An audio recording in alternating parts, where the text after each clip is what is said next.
should have stayed home.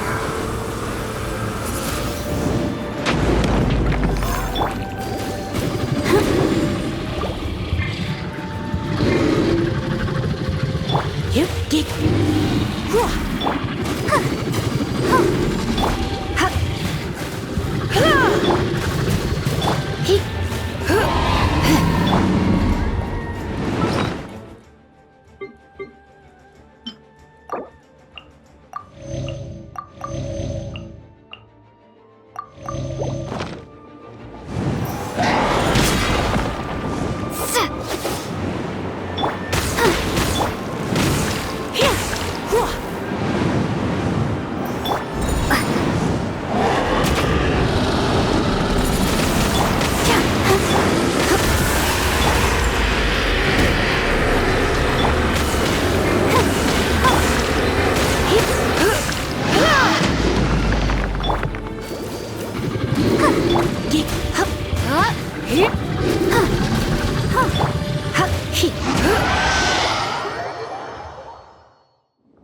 Yep.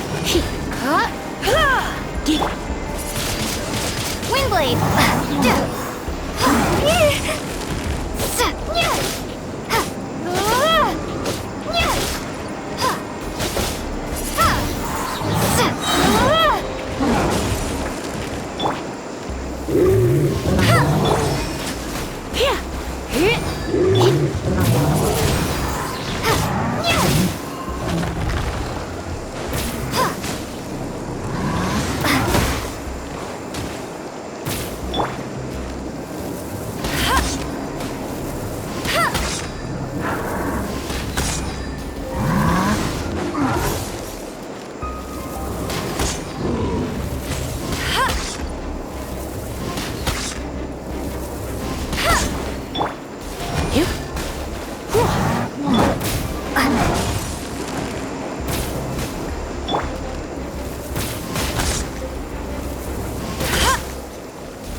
No one escapes my...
I'll protect us.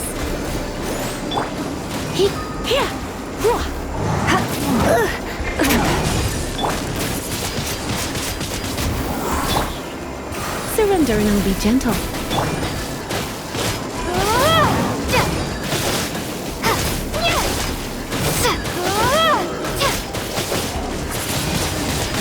Windblade.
The end.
Let it rain. That's so hard.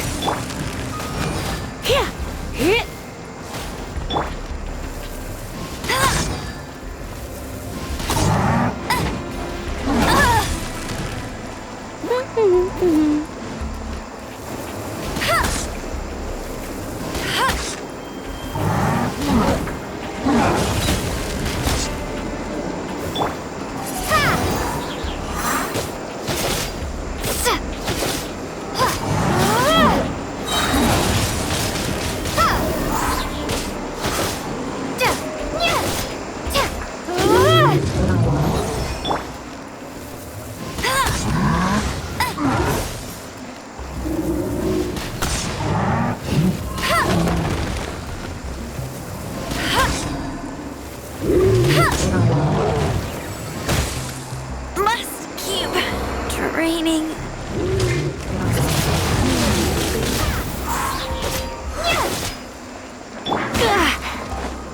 Try not to enjoy this too.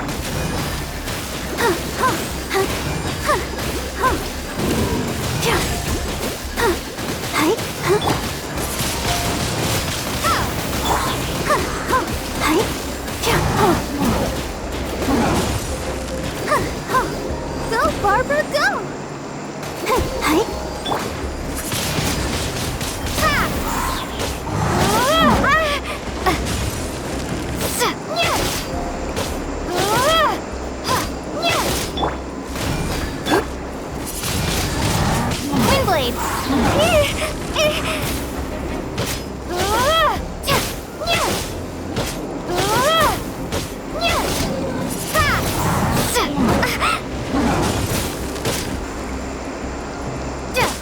Windblade.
Bet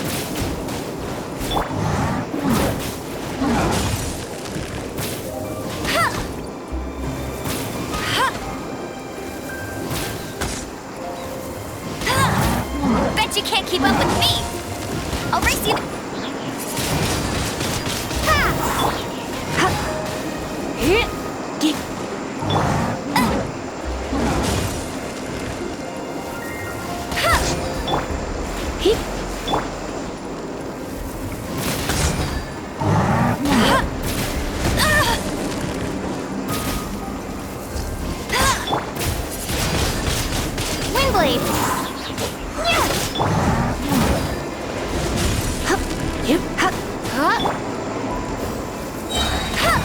No escape!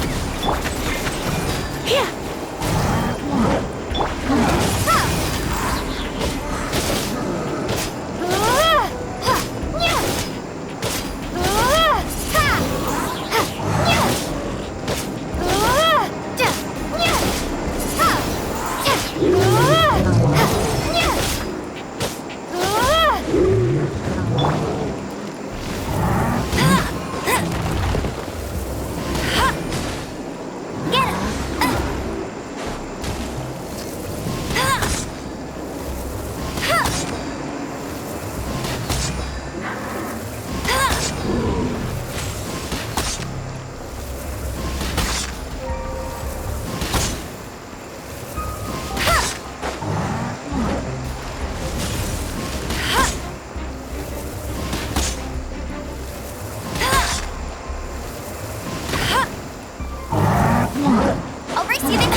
Ad Astra.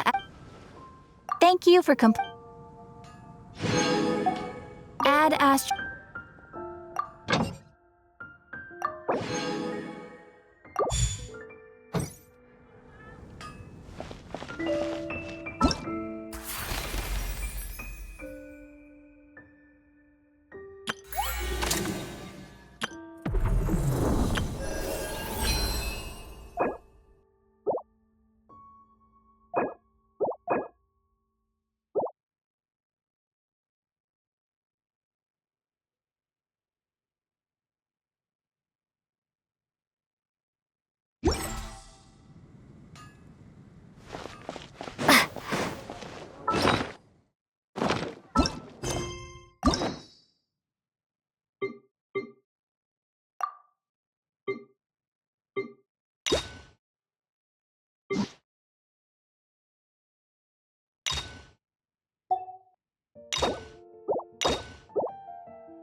Windblade!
There's no end to this. Hunter. I'm picked the wrong test subject.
I'll race you there.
Windblade.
Blitz.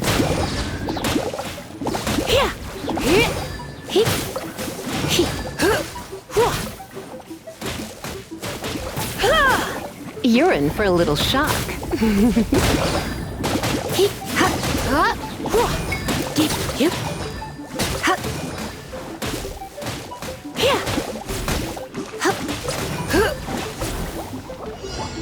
Let's spark things up. No one escapes my sight! Ah!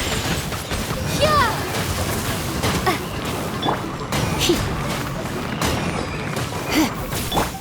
No escape! Windblade! You can't run from death.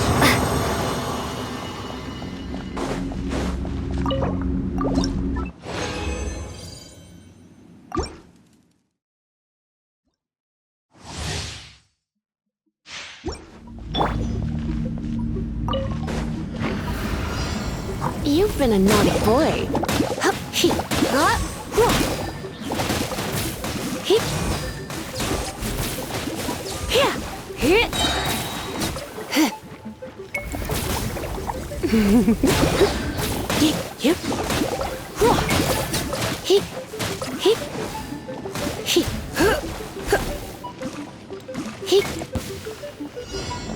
Try not to enjoy this too much. No escape! Be gone!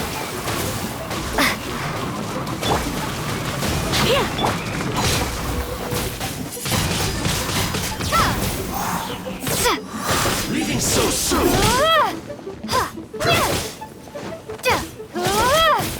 You can't run from death. Can't run from death.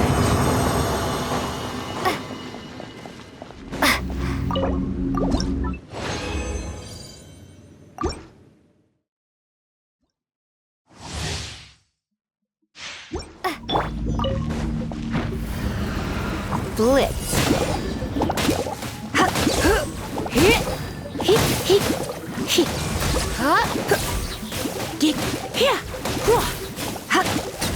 Come a little closer.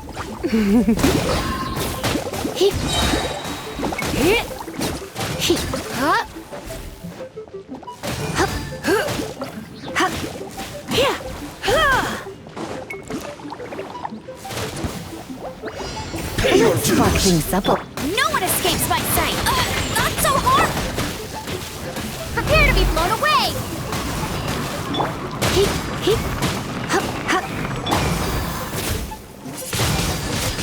Windblade!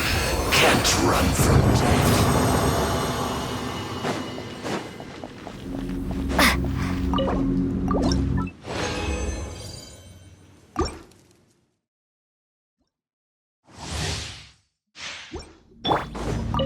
You're in for a little shock.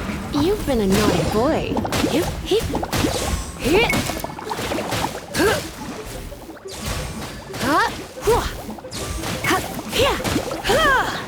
Come a little closer.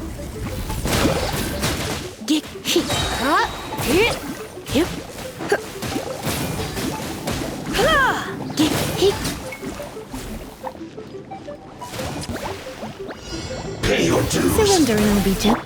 Let it rain.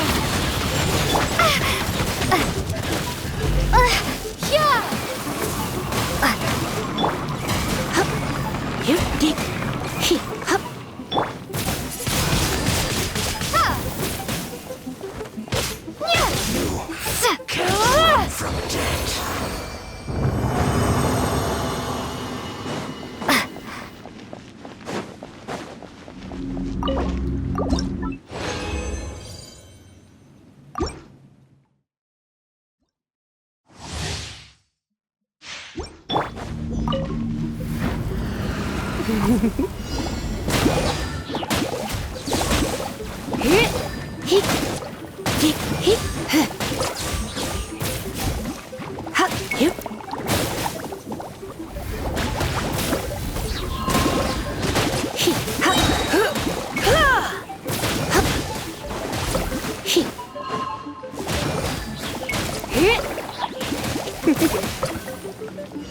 Pay your dues. Try not to enjoy this. No one escapes my sight.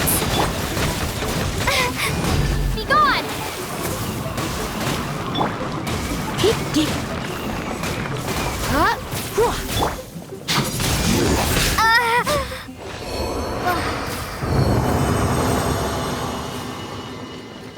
I'll race you there.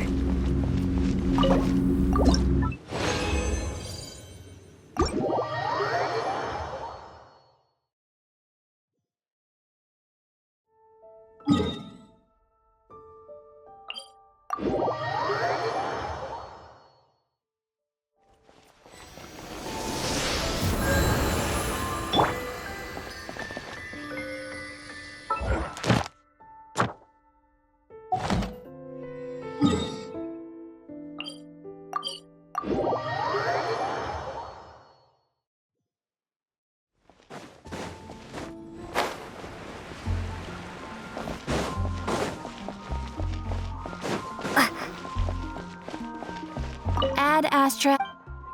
Thank you for Ad Astra.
The people that were following you.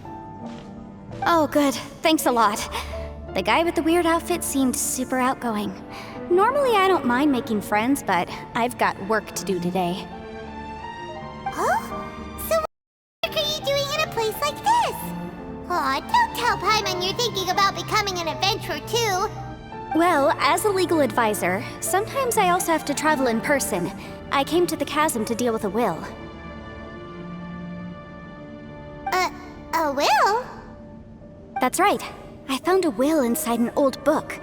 I'm guessing it was left by someone of great importance. It appears he lost a magical device and wished to retrieve it.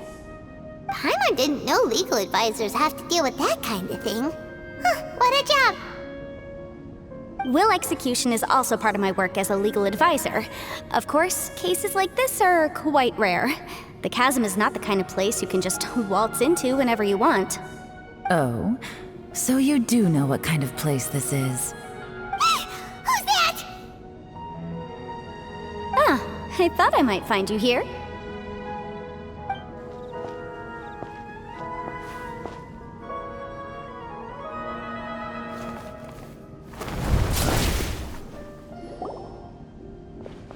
Whatever case you're working on in the chasm, I'm sure Liyue's top legal consultant can handle it without my input.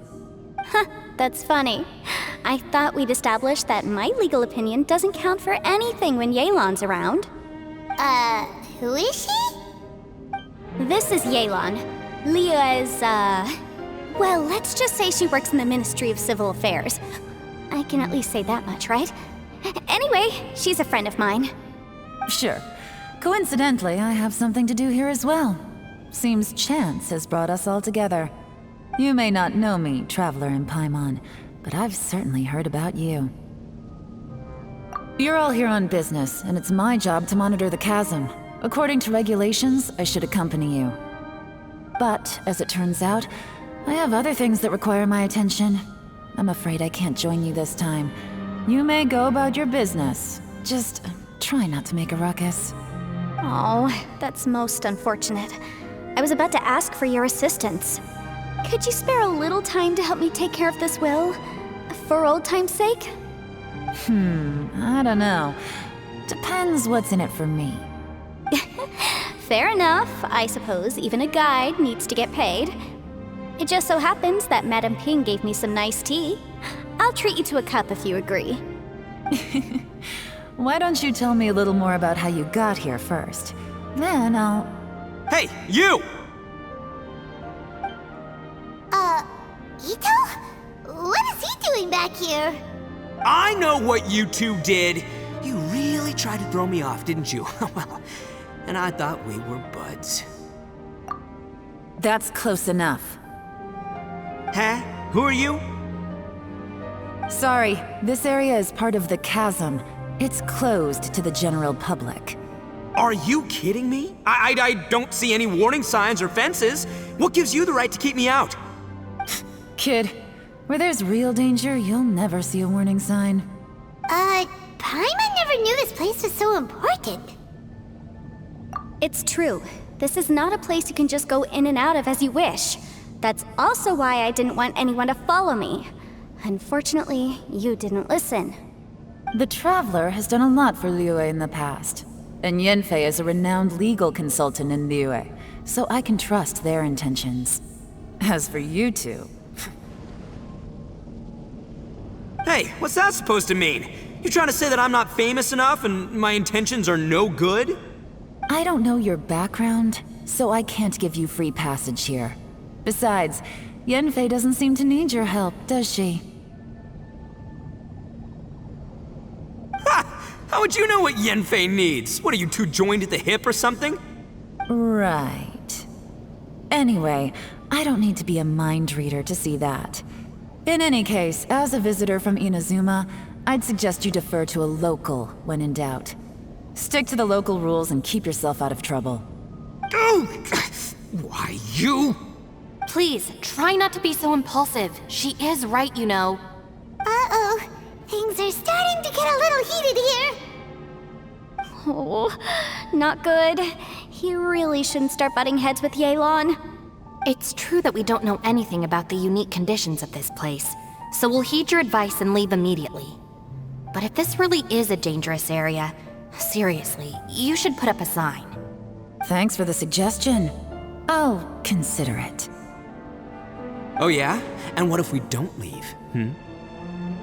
Boss, Then, I'm afraid things might get unpleasant. Is that so? You really think you can take the two of us? Wow. Gotta admit, I like your optimism. Although you're friends with the Traveler and Yenfei, I'd still suggest you heed my warning.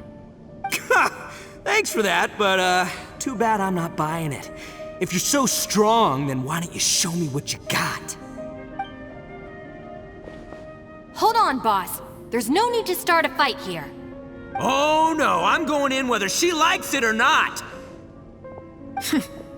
You think I was joking around, huh? Oh no, these two are about to go at it! Please, wait a minute, you two. This whole thing started because of me. Why don't you just save me the embarrassment and just...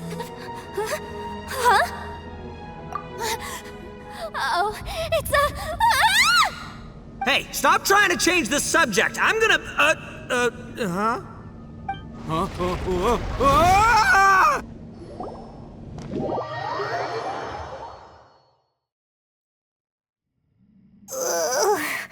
Ouch! What happened? Oh, hey, are you alright? Ow. Putting my books under me to break the fall didn't help at all. This place. Where are we?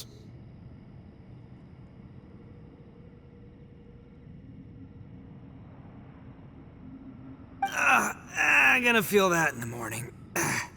Hey, Shinobu, Traveler, and my savior. Is everyone okay?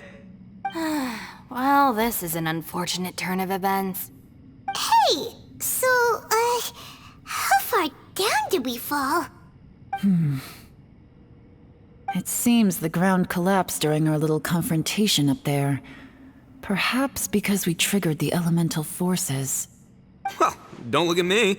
If you weren't so rude, maybe I wouldn't have gotten mad. Who can put up with that kind of dude? It's my duty to stop intruders from breaking into important places. If telling the truth sounds rude, then I'm afraid you're just a little too fragile. Hey, life's too short to give in all the time. Boss, I'm afraid you're not going to win this argument. I suggest we stop provoking her. Hey, whose side are you on here? I'm simply pointing out the facts. I understand how you feel, but you're making my life difficult by starting random fights with everyone. Looks like Ito can't argue against either Yelan or Shinobu. He's in a real tough spot now. Hey! What do you mean? Don't you dare compare Paimon to Ito! Whoa, whoa, what do you mean? You looking for a fight too? Paimon was just saying how it is!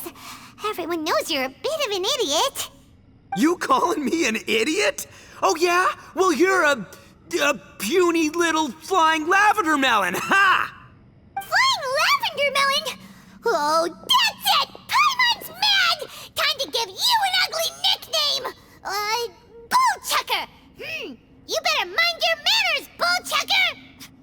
We seem to be a long way down from where we fell. It's impossible to see what's going on up above. It's unlikely we'll be able to climb back up that far. We'll need to find another way. I'm sorry to interrupt your lovely little chat here, but I think there's something you may need to know. The chasm is regarded as a mysterious area in Liyue. It was sealed off for years due to a mining accident. Whatever goes on down here, I suggest you remember this.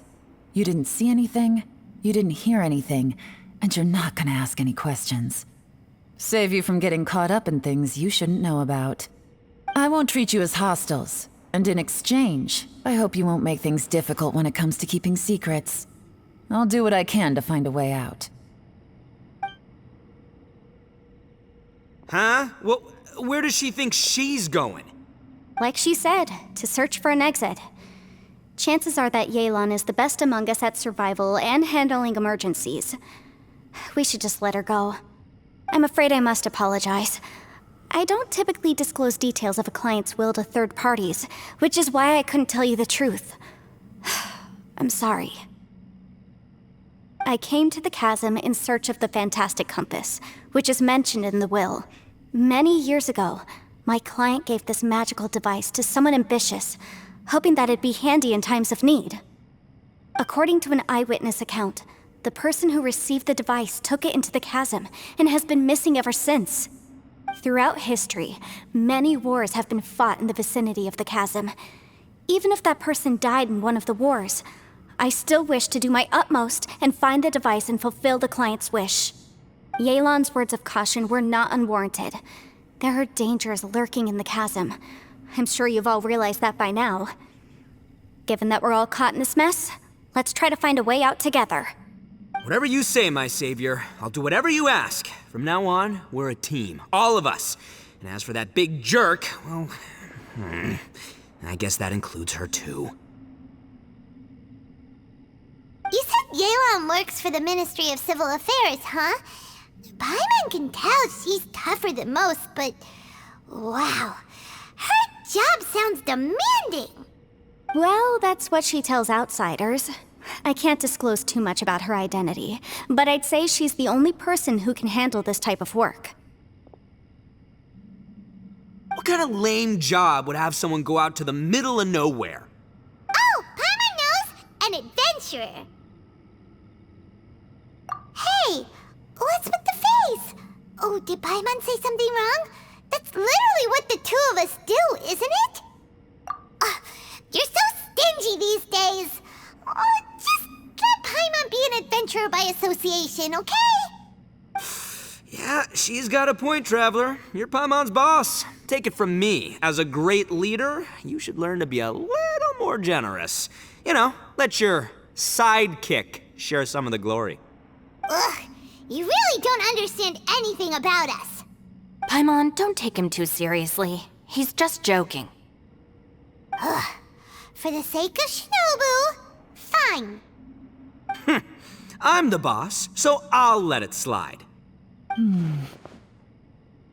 Perhaps this was another sealed location, but an undocumented one.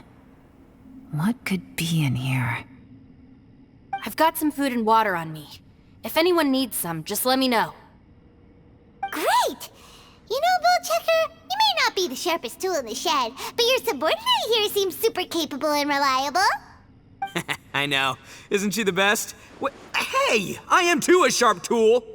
There seems to be an entrance up ahead, with a path inside. Wonder where it leads to. Well, let's go take a look.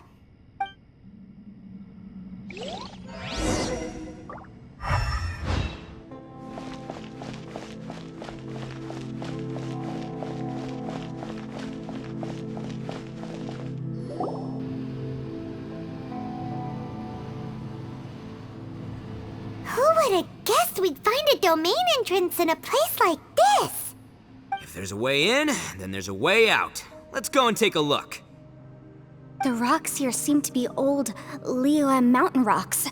They're similar to what I've seen in books. This domain must have existed for quite some time now.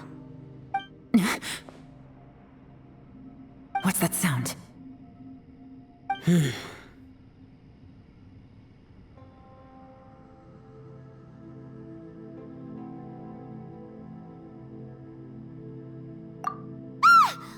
Oh, it's Xiao. Conqueror of demons? What are you doing here?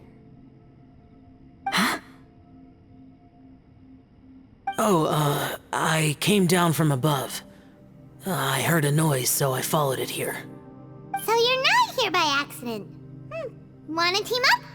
No, I have something else to do.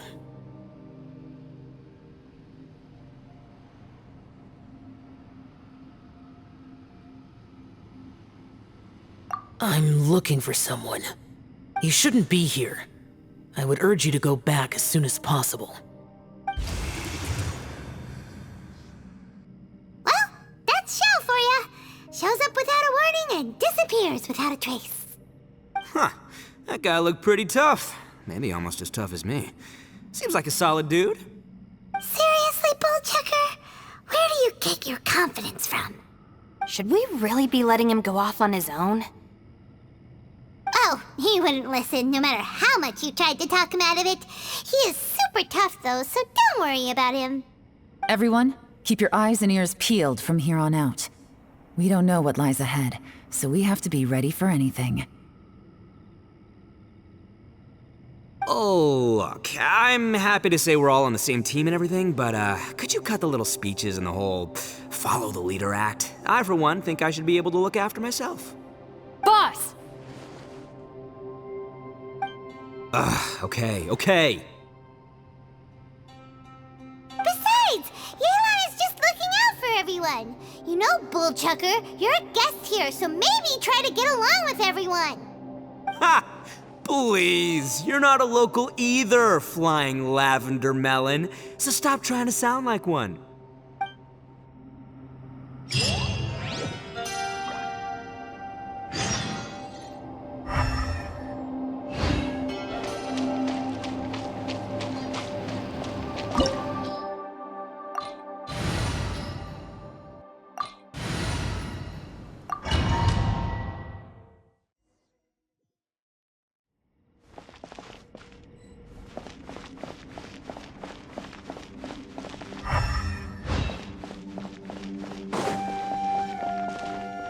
Labyrinths like this are unique to Liyue.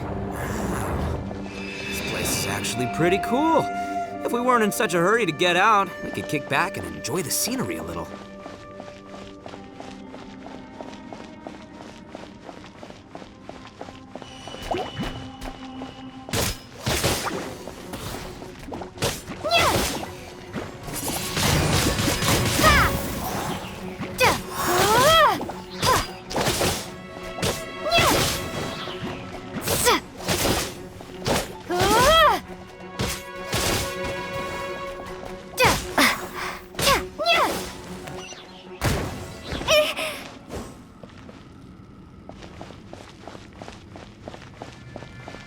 All these twists and turns remind Pаймon of the Adepti domains we've been to before. Could there be an Adeptus here?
blade.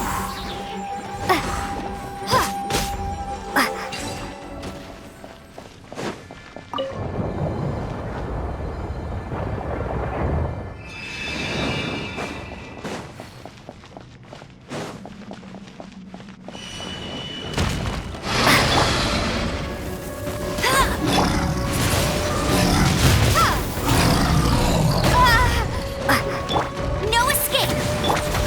Surrendering Legion. Prepare to be blown away.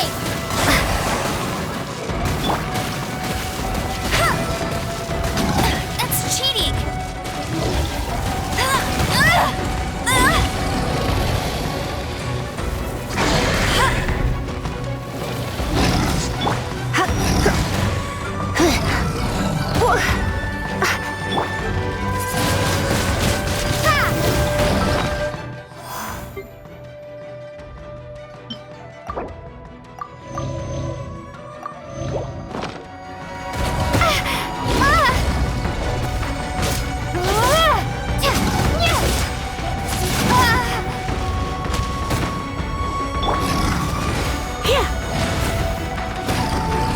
Don't be such a brute.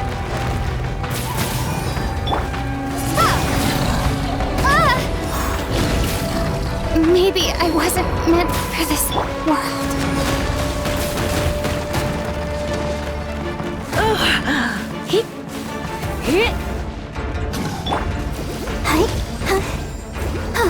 Let's dance. Go, Barbara, go. Hey,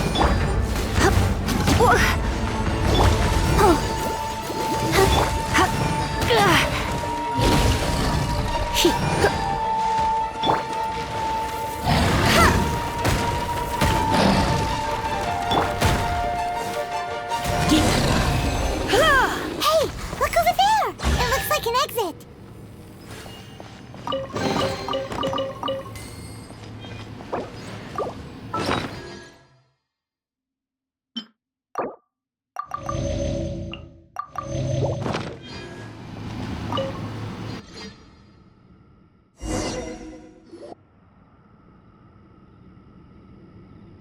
Huh? Wait, this ain't right. How did we end up back here? So we've been here already? Yes, this is exactly where we started. But we couldn't have taken a wrong turn. We were headed in the same direction the entire time. We never turned around. Yes, that's what I thought too. Traveler, we were going the right way, weren't we? How strange. There's a legend in Inazuma about a merchant who was tricked by a Bakedanuki one evening and kept circling around the same place the whole night.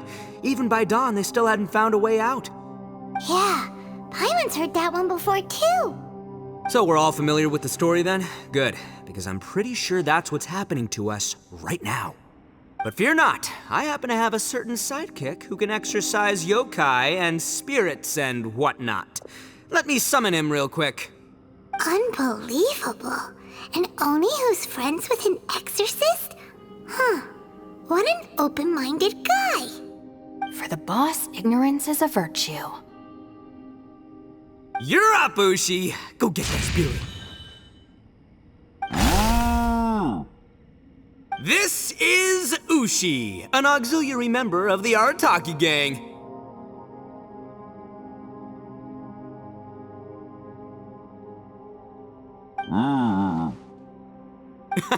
Oh, Ushi says hello, everyone. You can just call him Ushi or Beefcake. Yeah, he's got a keen sense of direction, so I'll let him lead the way. I didn't know gangs could have auxiliary members. This does not have the trappings of something that's gonna work. You're telling me. All right, go, Ushi. Go find us a way out of here.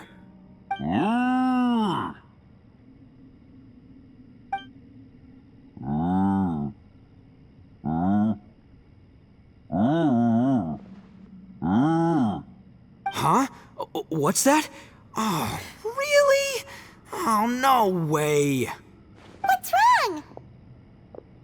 Ushi says he searched everywhere, but there's no exit. That doesn't add up. If we were able to come in, then there must be a way to get out. Here, let me take another look. Has anyone else noticed this? We initially thought we fell here from above. At that time, there was a way out high overhead. But now, it seems even that exit has disappeared. Inexplicable if you ask me. It seems there's more than meets the eye with these underground structures. I'm gonna take another look around. Everywhere we look, there are just more and more rocks. Maybe we've just misremembered. Maybe this isn't the place we started from. What? You scared now? No, Paimon's super brave. Oh, yeah? Well, Ushi also thinks you're scared. It's okay. Don't be scared to admit you're, scared. You've got us here to protect you.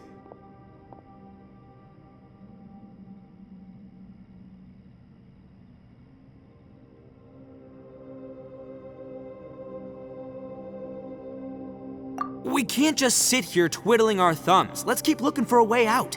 Shinobu, you stay here with my precious savior. I'll take the Traveler and Paimon with me.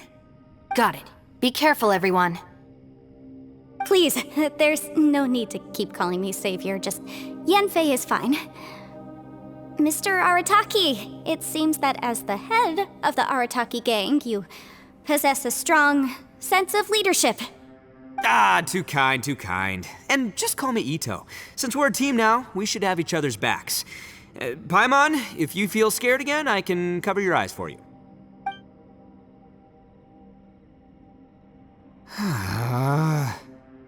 Seems there's really no way out. I can't shake the feeling that there's something off about this place. Boss, did you guys find anything over there?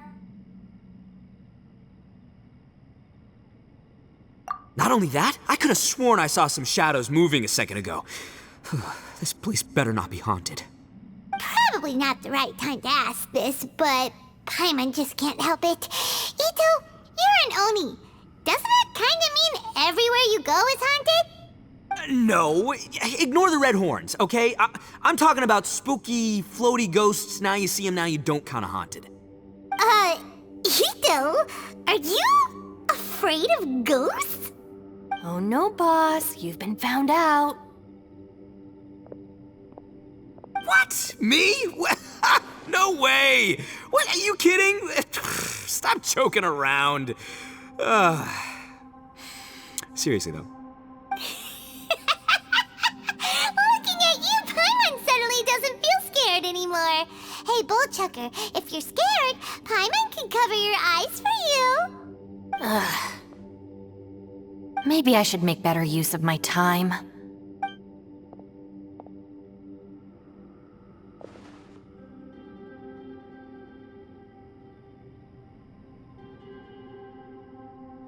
Add a little salt and some pepper. Yeah, roasted lavender melon is delicious. You can try some when it's done. Oh right, there are two types, sweet and savory. Which would you— Alright, you can try them both then. It's important that we remain calm, especially when we're in the throes of a tough situation like this. If I'm reading the situation correctly, there seems to be some secret here that the boss and I are not supposed to know about. But don't worry, I'll distract the boss while you discuss things with the others. Oh, I thought I smelled something cooking. Would you like some, Yanfei? Thank you, but I'm not hungry. You guys go ahead. Oh, and by the way, I haven't seen you in a while, Shinobu. Yeah, it has been a while, hasn't it? The last time I saw you was when you taught one of my classes as a substitute while I was studying in Liyue. Substitute teacher? Ah, yes, now I remember. It was during winter, wasn't it? Yes, I remember everyone said your lecture was very interesting. Now that I think about it, I should call you Senpai.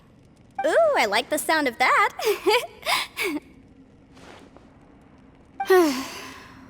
Who would have ever guessed that we'd get caught up in such a dilemma together?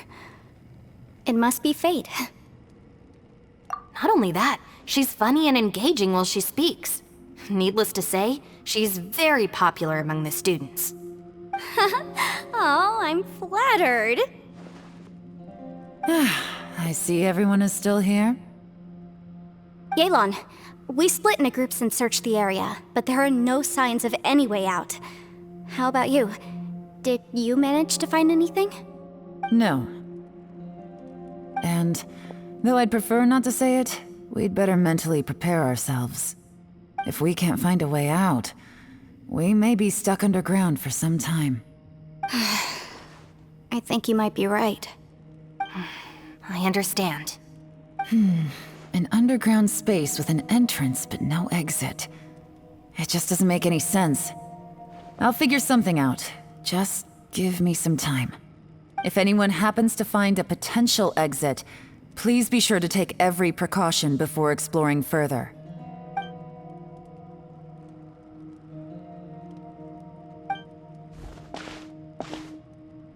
Hey, Traveler, what's with the serious face? Xiao! Oh, right! Do you want to get in to help us? Sure, let's give it a shot.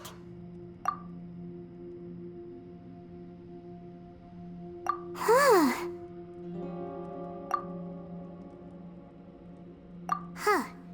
No response. Paimon thought Xiao would come no matter where we are. Oh no, does that mean even Xiao can't sense our presence here?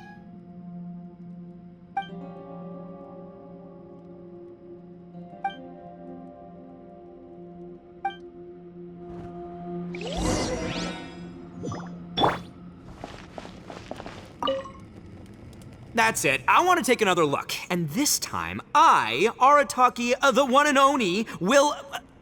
Boss! Whoa! What's up, Sourpuss? Time for some roasted lavender melon. Huh? We're trapped in a life and death situation underground, and you're telling me it's time for roasted lavender melon? Interesting. You hear that? Ushi says you're completely right. Wait, hold on. Whose side are you on, Beefcake? It's important to stay replenished. We must keep our energy and morale up in preparation for facing the unknown. Even Ushi knows that. Fine, you two... hey, are you already eating? Well, hold on. Is it still warm? Oh, that does smell good. Fine, yeah, we'll have a quick snack and then we'll keep looking for a way out. Hey, don't eat them all! Leave a couple for me!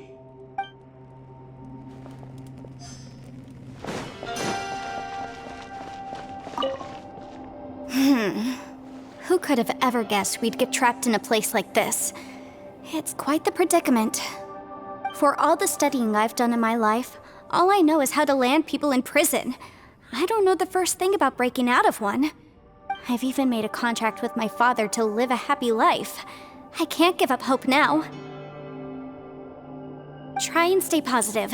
At least I've explored a new place and seen more of the world while reuniting with some old friends. Yeah, there's still a silver lining, I guess.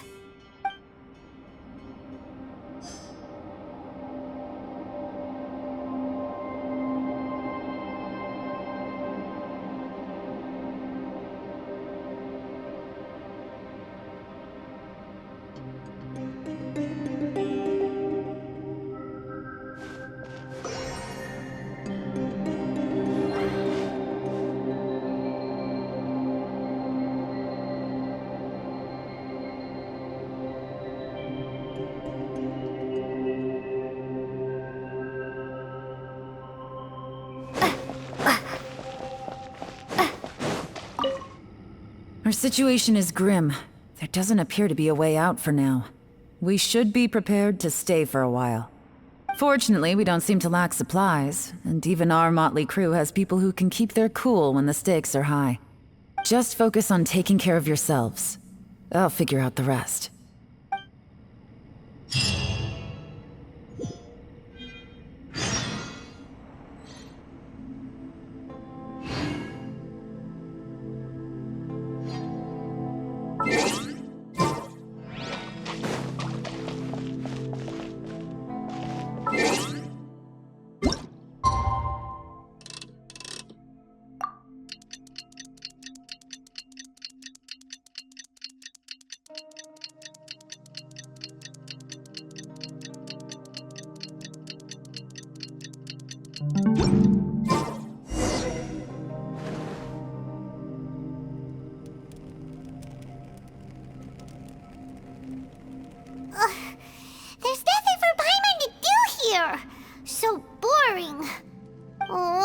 Oh, Paimon longs to stretch her legs and run free in the world outside again.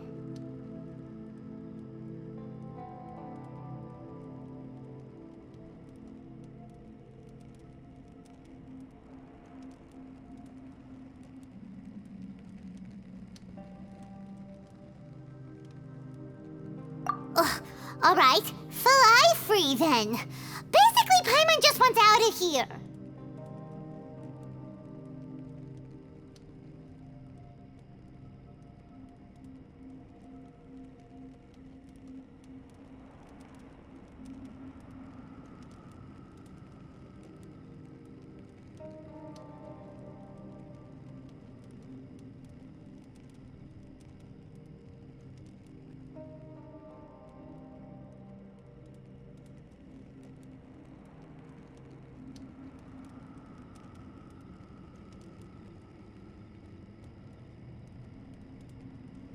Just a day? No, it feels like we've been down here for months. Maybe not months, but at least like 20 days, surely. Yo! Thought I heard you chatting over here. Oh, hey, Bullchucker. Well, everyone, I just completed another survey of the surrounding area. Still nothing has changed today. Here, have some water and take a rest. Thank you, Shinobu. It's easy to forget to keep hydrated down here. Out! I want out! All I want is to cruise the streets and have beetle fights again. Boss, remember there's your image to consider. But it's so boring, walking around this hole every day. If only I could slurp some ramen and see the beautiful flowers again. Ramen? Wait a minute. Speaking of ramen, Traveler, are you hungry?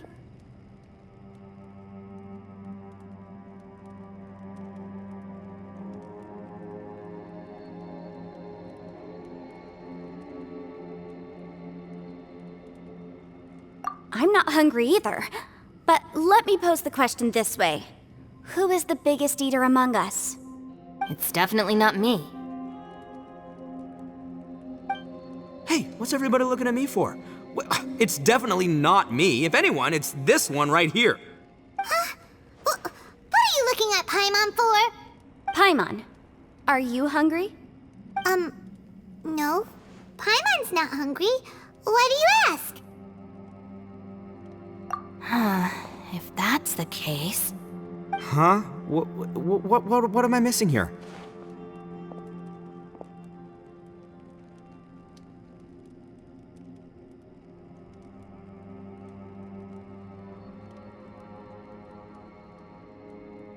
Yes, I heard that too, as I was walking over. The question is, how can you not feel hungry, even after 20 days? That's also strange. Of course, everyone has different perceptions of the passage of time, but how could one person feel like it's only been 1 day and someone else 20 days?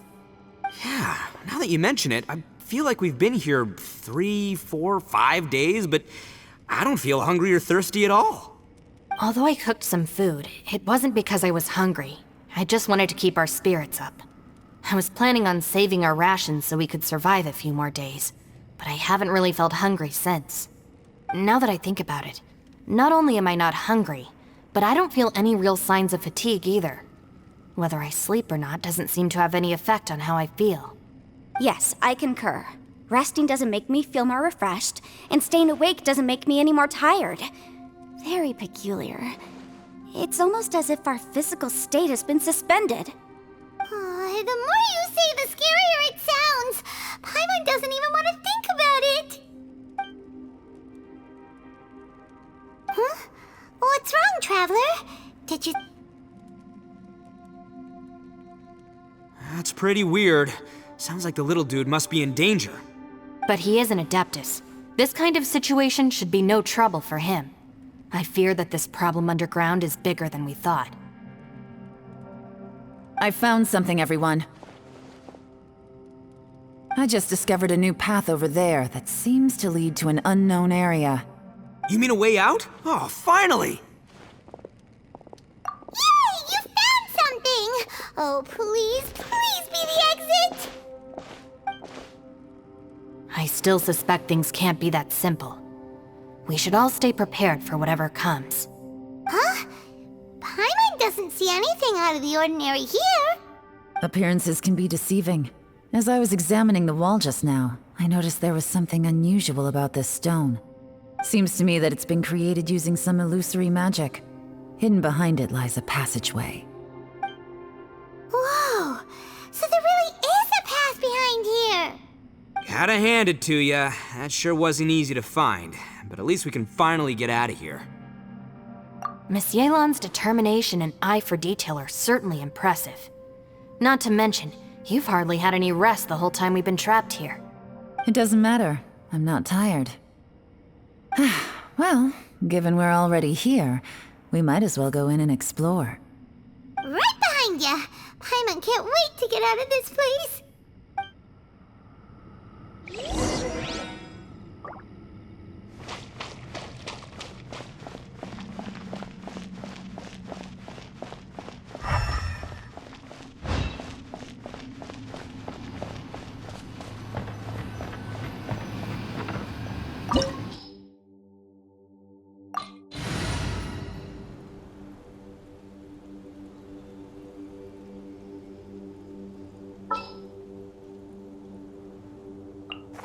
Let's make haste.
Lucy, is that you? Hey, did anyone else just hear that voice? It sounded super creepy.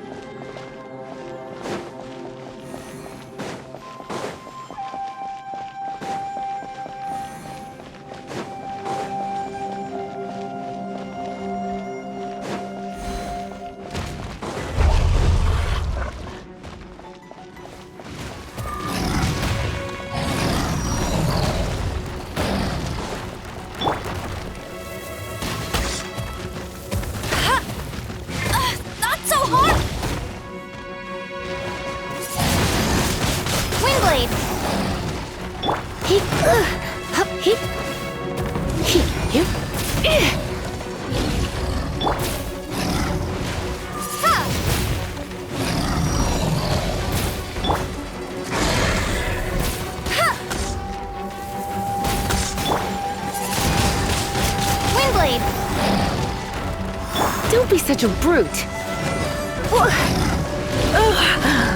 My.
fruit. Come.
No.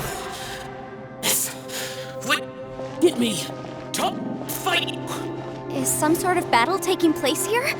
I wonder who could be involved.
No, it's still alive. Why would you become like this?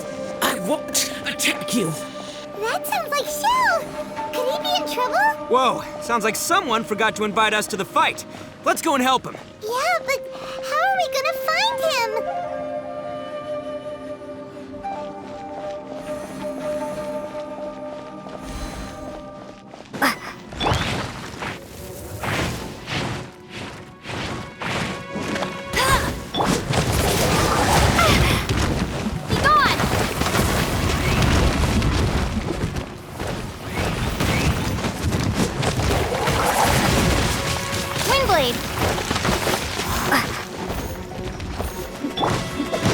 Let's spark things up a little.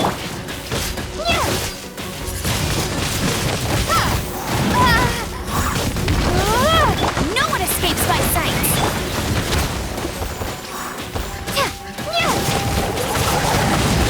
Windblade!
light seems to be leading to another platform. Let's go and take a look.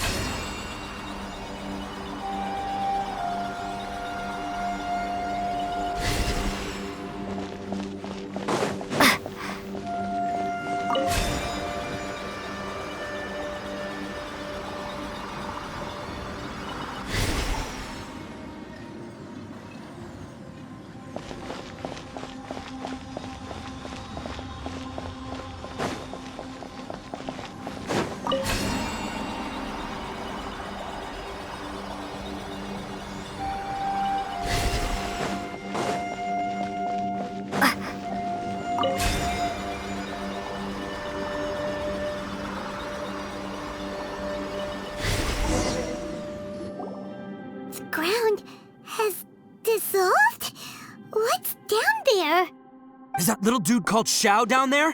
We gotta help him! Hold on. Something's not right here. What's this? It appears to be a small fissure. What can you possibly find inside? It can't be a living person, can it? Conqueror of demons? Xiao, is that you? Quit trying to scare us, okay? Huh? Wait, is this some kind of illusion? Paimon can't touch him!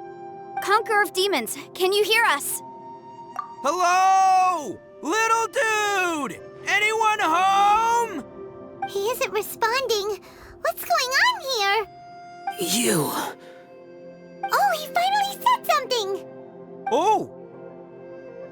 We followed your voice and found you here, but it's kinda strange. We can't touch you. How did you become an illusion?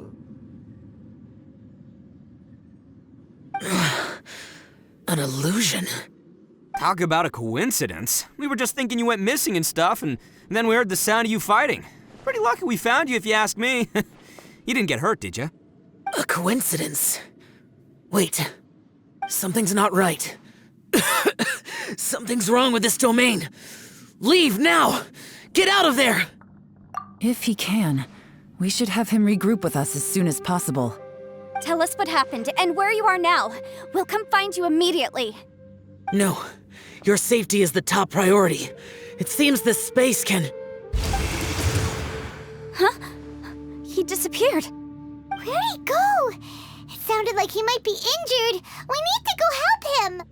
It seems the only option we have to explore any further is through that entrance over there. Huh, he's injured and telling us to be careful? It's not like we're in any danger here.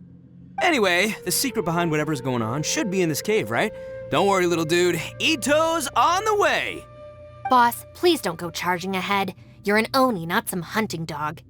Don't worry, I'm invincible! Ah! Oh, my butt!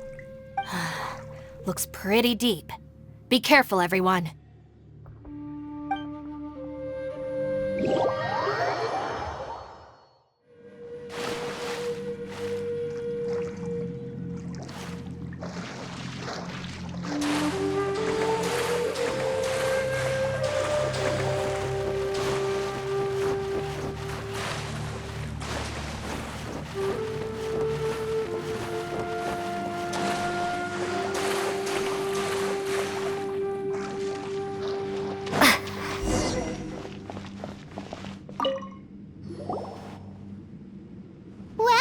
Tucker, how's your ear?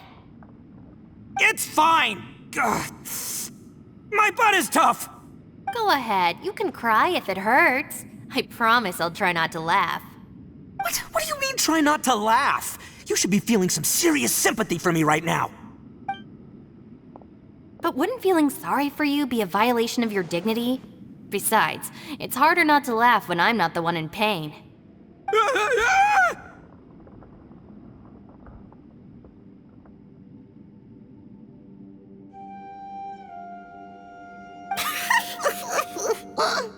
Paimon, don't laugh.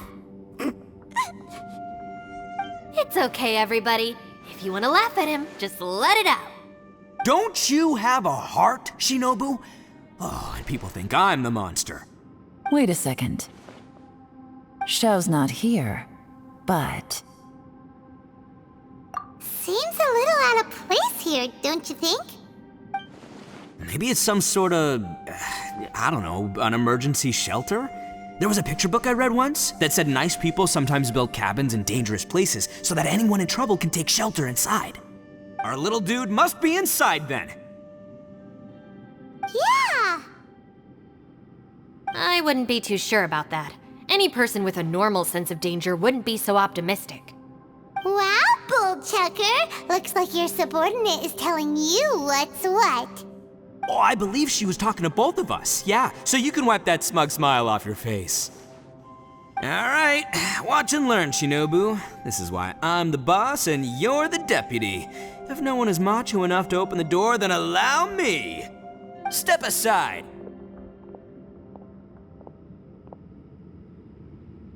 Once this door's open, we are out of here.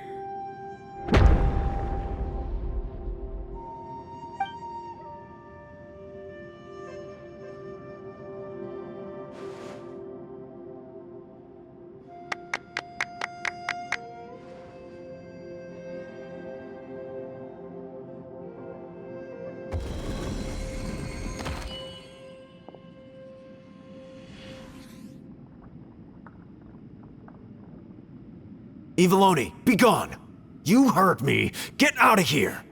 Ah! Am I seeing things? Or was there someone behind the door? Nah, can't be. You're just saying things. Why don't we just open the door again and see? Who? Me? Oh, all right, I'll open it again.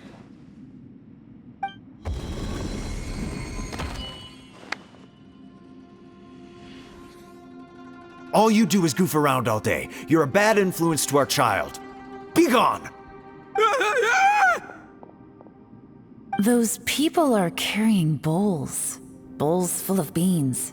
What's that all about? People throw beans to drive out Oni. Boss is an Oni, so they throw beans at him to get rid of it. Gave me the fright of my life. What are people from Inazuma doing in a place like this anyway? Calm down now.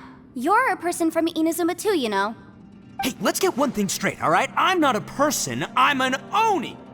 Right, but that's not the point. The question is, does this door lead to Inazuma? Huh? How could that be possible? Ugh, this place is so weird.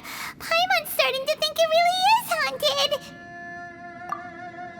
You guys go right ahead. I'm not opening it again. So, who's up? Oh, how about Paimon? Why don't you open it? No way! Somebody else do it. Paimon's scared. All right, I'll try. That's our Shinobu! Now, don't let whoever's behind that door push you around, okay? All right, let's see what's behind the door this time.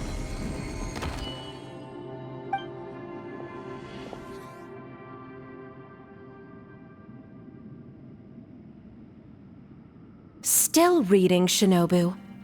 Listen, young lady, you should keep your nose out of those books and start taking my advice.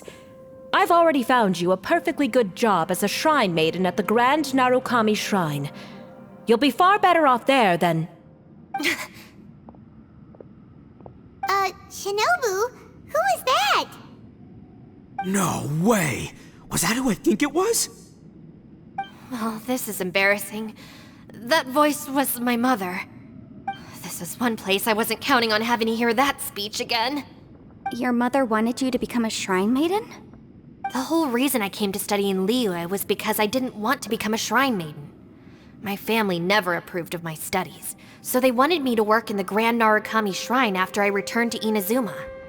From what we know about Lady Guji, it seems being a shrine maiden is a pretty cushy job. Think of it this way. Some cats can be domesticated and kept in the house, while other cats are meant to survive in the wild. As for me, I need complete freedom and space. Although I do admit that being a shrine maiden is a decent job, it's just not for me. That's right, your calling is with the gang. I mean, just look at you. You rock, you're totally hardcore. Come on, am I the only one with chills right now? It's true. You've got a good thing going. What's most important is that you enjoy what you do. Gotta agree with you there. From the look of it, what's behind the door can change. And not only that, it always changes to something that nobody wants to see. So, how are we gonna get through that? And don't forget, we have that little dude waiting for us to save him. We need to get our rear in gear. Would any of you like to give it a try? No thanks. I'd prefer not to open it if only something terrible awaits. If anyone's going to find a way through, it's not going to be me. Why? Because I don't buy it, that's why. I don't believe for 1 second that we're gonna find the conqueror of demons by going through that door. So I'm sure as heck not gonna be the one to get us through. Not gonna lie, you don't really sound like you have much of an imagination. All right, I'll try.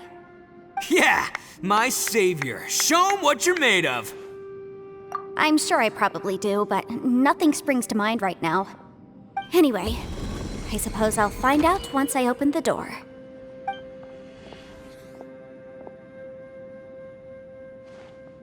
You old geezer. Out of 8 pounds of salt, today you gave away 3 for free, sold 2, and exchanged 3 for booze. How much money did you actually make in the end? Huh? But didn't you tell me to sell things as I pleased? Why can't I give the customers something for free? You fool! You told the old man next door to come and fetch the salt. Well, he broke his leg on the way over, and now his son is asking for compensation. Seriously. Huh. A civil dispute. Didn't see that coming. Who were they? No one in particular, but it is a prime example of the many difficult civil cases that I've had trouble handling before. So you mean you don't like handling disputes over petty matters? Not exactly. What I mean is that I don't like working with people who cannot let go of trivial grievances, especially of the kind you saw just now. They start with good intentions, but end up making a big fuss. It's not long before those good intentions plunge into injury and accidents. It's always a shame. It's my desire to solve problems for people. That's why I became a legal advisor. It just seems that I still can't fully comprehend the complicated minds of some people. I understand what you mean. The human mind is probably both the most complicated and tragic of things. I suppose there's no need to discuss this any further. Does anyone else want to try the door? Don't look at me. I told you, I'm not taking a chance with that thing. Come on, Yelan, we're a team here. If you're not gonna try, then at least give us a convincing reason why. In that case, let me be perfectly clear. I serve Ningguang, the Tianxuan of the Qixing. The scope of my work includes some of Liyue's biggest secrets. The chances are, if I open this door, there can be no witnesses left alive. Is that a sufficient reason for you? Oh, yeah, sounds impressive. Hey, Shinobu, who's Ningguang? She's someone who won't let you walk out of the chasm alive if she finds out that you're prying into her secrets. Boss, you really do need to work on learning who's who in the world these days. Look, I knows what I needs to knows. It's called being a free Oni. Oh, now Paimon gets it. Yelan works for Ningguang. Yes, which is precisely why I was trying to keep her secret. We should avoid letting Yelan open this door. What about you, Traveler? Would you like to try? Yeah, go for it, Traveler. Besides, you never know who could be behind that door. Maybe it could even be Shell. I say give it a shot. Who knows? Maybe little dude is waiting for us on the other side.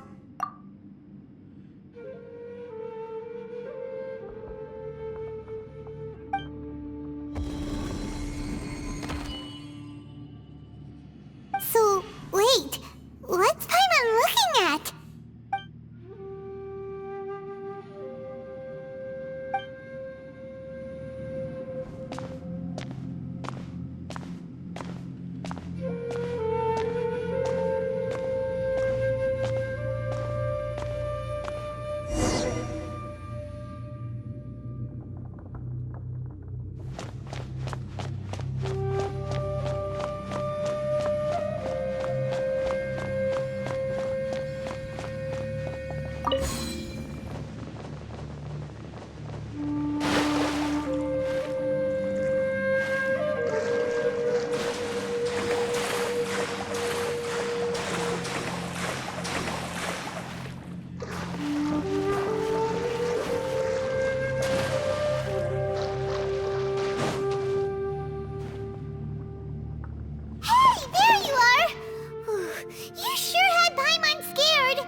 super worried about you. Are you okay? Did you find anything, Traveler? So, did you find the person we want to rescue inside? Judging by the look on your face, I'm guessing you saw something a little unpleasant in there?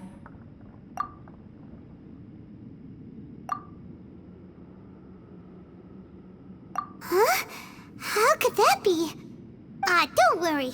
Paimon will keep searching for him with you. Cheer up! Stupid door, I'll smash you to pieces! If Paimon wasn't feeling so exhausted, she'd help out too. Hey, what is this, nap time?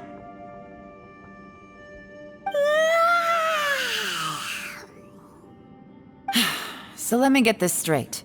Not only did we not find Xiao through that door, we saw all the things that we wish to avoid. I'm starting to have a very ominous feeling about this domain. It's constantly changing, and its changes seem to be targeted at us. Huh? What do you mean? I feel the same way. We need to watch our every step. There is definitely more to this place than meets the eye. I concur. We came here following the Conqueror of Demons, but we ended up only finding a strange door. The things we've encountered on the other side of that door are equally strange. It shows us whatever we fear the most. We're in a space that defies common logic. On top of that, I'm starting to feel tired after that experience.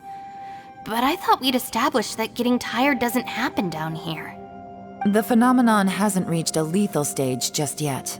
Otherwise, we would have starved to death without eating for so long. I'm starting to worry that we're being affected by the changes in this space.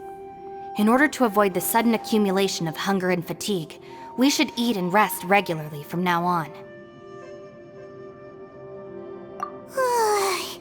Paimon suddenly feels exhausted. It's really tiring going through all this. Now that you mention it, I'm starting to feel tired too. No, it's all just an illusion! I will not let my mind play tricks on me. Paimon's whole body just feels so heavy now. According to the current evidence, it seems our physical condition was suspended in this space before, which granted us immunity to the effects of fatigue and hunger. And now it seems that mental fatigue is unavoidable. Though we have yet to locate the Conqueror of Demons, I suggest we go back and get some rest. It'll be difficult to rescue anyone if we're on the verge of collapse ourselves. She's right. Hey, Lavender Melon, you okay? Want me to carry you?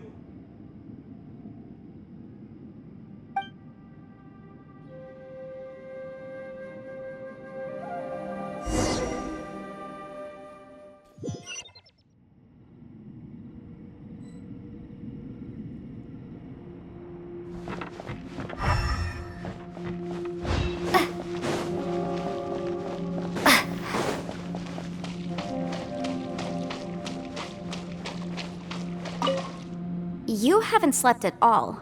Are you sure you're okay? This place seems even more perilous than we first thought. Don't worry about me. Staying focused under pressure for as long as it takes is my specialty. Now, if I'm not mistaken, looks like you've got some new ideas. How could you tell? It's my job to keep tabs on people. I figured as much. They're just preliminary ideas at this point, but I haven't completely thought them through yet. I'll tell you more once my ideas have taken shape. Sure, sounds good. I also have some ideas of my own. I'll fill you in after I've confirmed some things. You think so? As they say, 2 heads are always better than 1.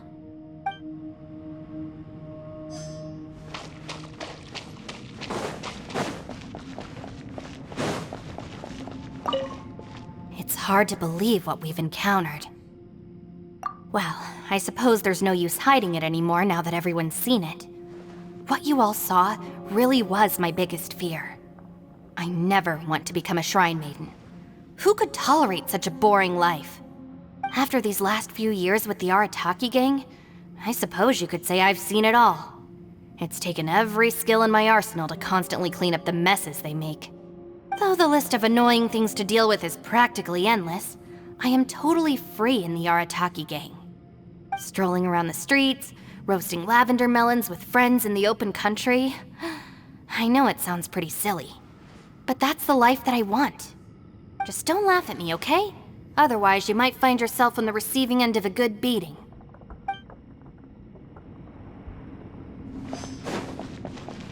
Ushi, you sure you can't find a way back to that door again?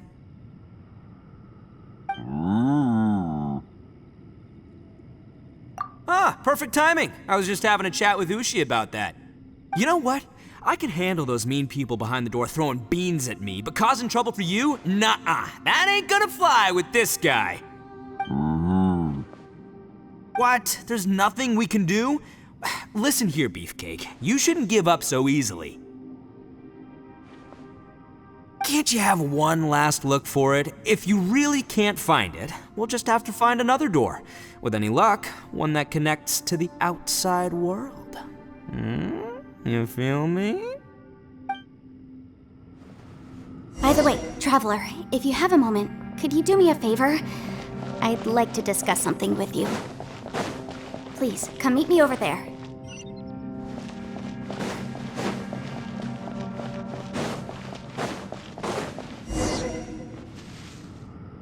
Thanks for coming to speak with me, Traveler. I've been thinking about this place. Since we still don't know just what kind of danger we're up against, we can't afford to delay any longer. We have to find the Conqueror of Demons as soon as possible. Don't you think it's a strange coincidence that as soon as you told us about the Conqueror of Demons, we heard his voice in that place? It almost seems deliberate. As if something was trying to convince us that the Conqueror of Demons was there in order to lure us into the unknown. I have a theory, but I can't tell the others just yet. I don't want anyone to panic. Judging from the Conqueror of Demons' reactions, I think that he was somewhere else, but his voice and image were projected to our location. Is it possible that we've entered into a chaotic space? We're seeing things in people that shouldn't be here, even ghosts. And we don't feel hungry because the state of our bodies is suspended. It's as if time itself has stopped for us. If that's true, it means we've entered into a place where normal logic doesn't apply. When you put it all together, everything points towards one possibility. This is a place where time and space are thrown into chaos. And yet, if it's truly chaotic, how did we find our friend's voice even when we had no idea where he was? It doesn't make any sense. Unless this space wanted us to hear it. Which brings me to my next point. I also have a theory about our encounter with the Conqueror of Demons earlier. I submit that we didn't actually see the Conqueror of Demons. He was somewhere else. But his status was transmitted to us through some kind of mind-bending spatial alteration. Traveler, you said you saw the abyss in that room, didn't you? At first glance, the door may seem like a prank. It shows you whatever you're afraid of, but if it manages to lure you inside, there's no way of knowing what might be in there. One minute, it's playing a joke to get you to lower your guard. The next, the danger is real, and it's trapped you. This space is a powerful opponent. It wants to use our minds against us. But I'm not gonna sit here and do nothing. Do you remember that small spatial rift next to the dissolving ground? It felt like spatial magic, but it seemed much more powerful than usual. When we saw that illusion of the Conqueror of Demons, it seemed like he wasn't expecting our spaces to intersect at all, and was even more surprised that we could hear and see him. I think that this space purposefully transmitted the Conqueror of Demons' voice to lure us into a trap. But I also think it didn't count on that spatial rift happening. In other words, the fact that we saw and spoke with the Conqueror of Demons was never part of its plan. Yes. Also, I had a good look around after coming back. I have a feeling that these chaotic spaces are constantly intersecting with each other, meaning that anything is possible. I think this gives us an opportunity. If the space creates phenomena meant to deceive us based on our imaginations, then we have to keep imagining, Traveler. If we try to stay calm and listen carefully, maybe, just maybe, we'll hear the Conqueror of Demons' voice again. Can you feel that? Let me see. I think it's here. And break! I secretly learned Yelan's illusion-breaking method without her knowing. Really didn't expect that to work. The sound came from behind this illusion. Let's go in and take a look.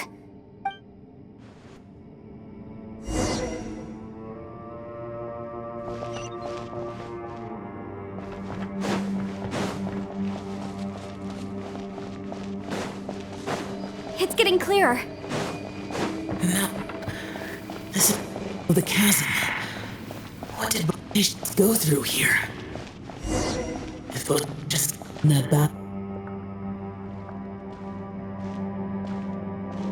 The voice is much clearer now. We're close.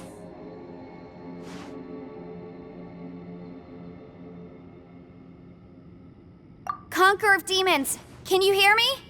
It's Yanfei. The Traveler and I are trying to find you. Traveler? Yanfei? It worked. Are you okay? I'm fine.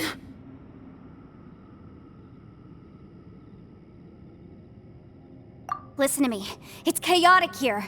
We may not be in the same space, but sometimes the sound can get through, which means these separate spaces intersect from time to time. Everything is chaotic here.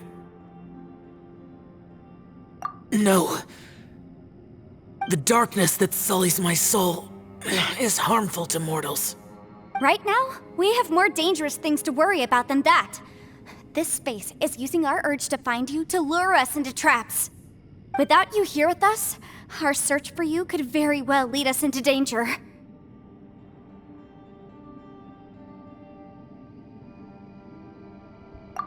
So, you're in danger too?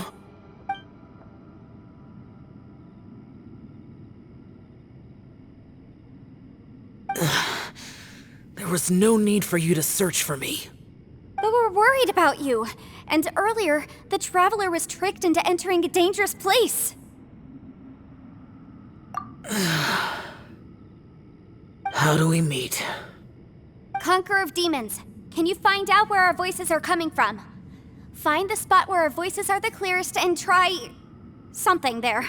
It might work. I see. The spaces may intersect amidst the chaos. By try something, do you mean... Hurry! If we miss this chance, we might not get another one.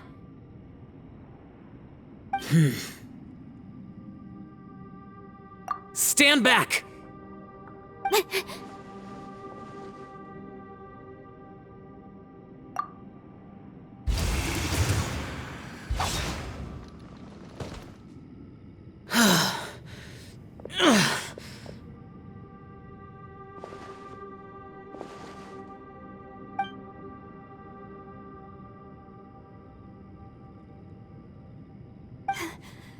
Let's get him back to the camp.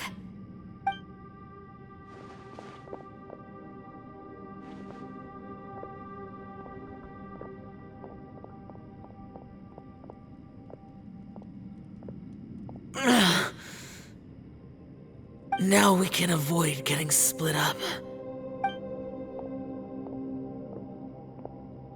Oh.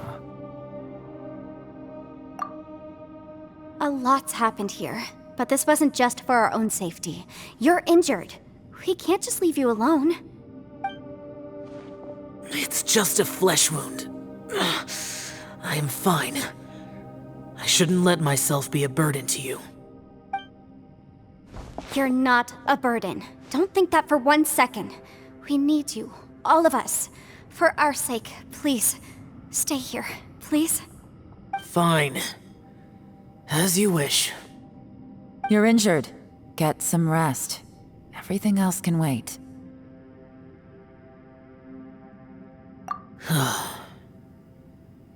All right.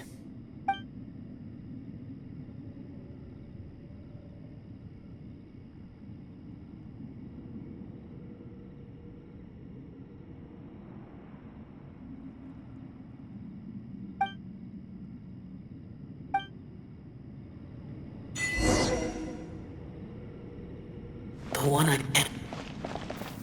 Is that the Prime Aksha?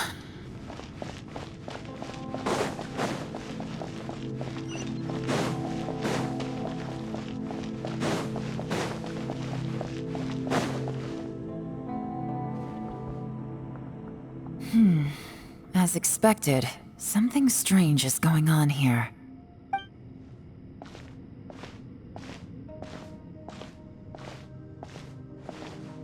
Oh, Traveler? You're both here. Great. I want to talk to you.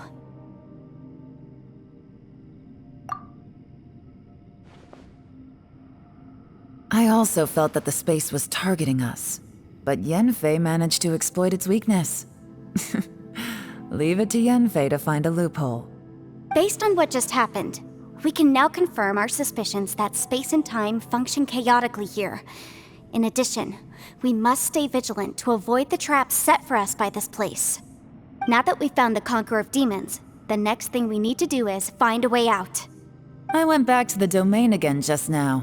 Although I couldn't find a new route, it wasn't a completely fruitless trip. My clan has practiced magic for generations, and has created some catalysts that only we know how to use. I recognized something like one of those catalysts in the domain. Unfortunately, it disappeared as soon as I approached it. I think so, but it's hard to distinguish between reality and illusion here. I can't be sure. Also, I am the only one out of all of us who could know what it would look like. To me, that confirms that this place really is reading our minds. Just like with that door, it's like it's alive and testing us. By reading our minds and showing us what we want, it creates the reality that we want to be true. Everything it does is either to get us to lower our guard or to wear us down. If that's the case, it can only have one goal: to trap us here until we die. What else could it be? We should prepare for the worst, but we mustn't give up. I've always known there were secrets hidden in the chasm, but even the Qixing have never heard about anything like this. Yelan, when we first ran into you, you said you had something to do. What were you referring to? I was looking for the truth behind the monster invasion from Conria.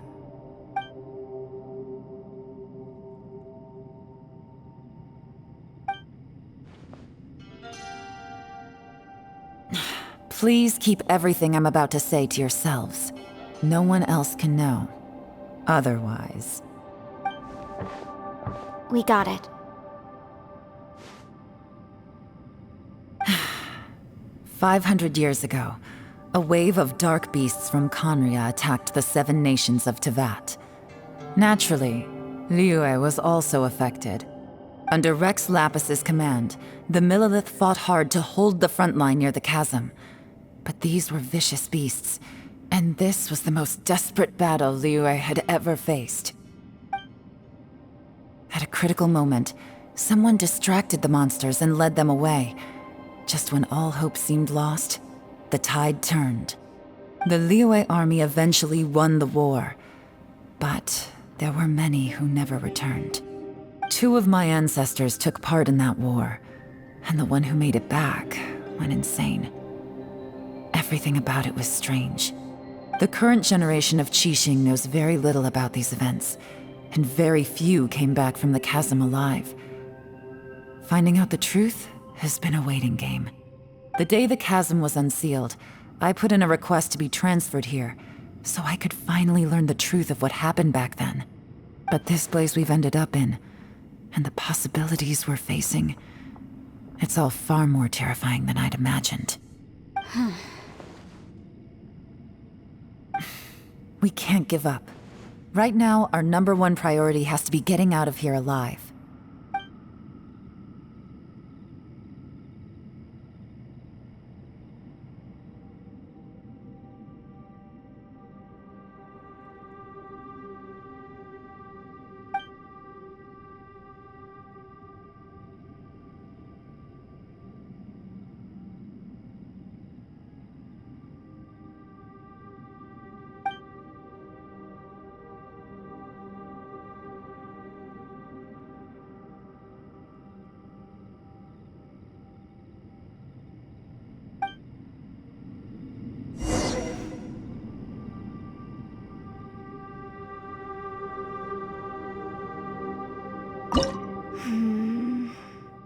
Are you all right? You've suddenly gone quiet. It's not like you at all.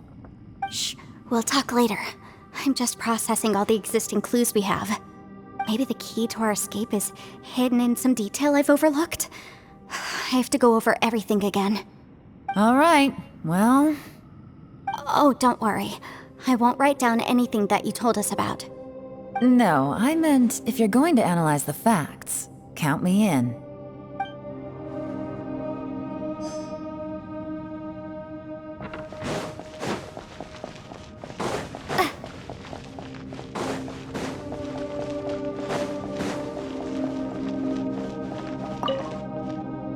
You don't look well. I guess things still haven't improved. It's okay. You don't have to go into all the details. Sometimes I really envy the boss.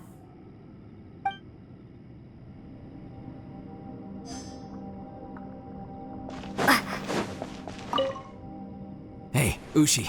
Looks like our little lavender melon has fallen asleep, huh? Do you think she's dreaming? Man, she looks wiped out. It's kind of hard to see her like this. I mean, most of the time she never shuts up. Aw, poor thing. Man, that little dude looks stunning too. I'm kind of worried about him. Oh, I sleep like this when I'm in jail? Good one. I do slumber like a king. Traveler, when did you get here?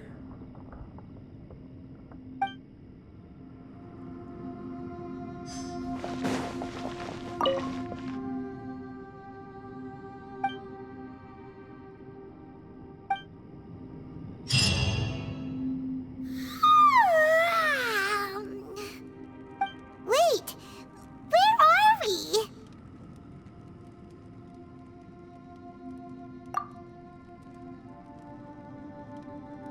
Yep, way better. Paimon just got a little fright because she's never seen a crazy place like this before. Who would have thought the best guide in all of Teyvat could end up so out of their depth?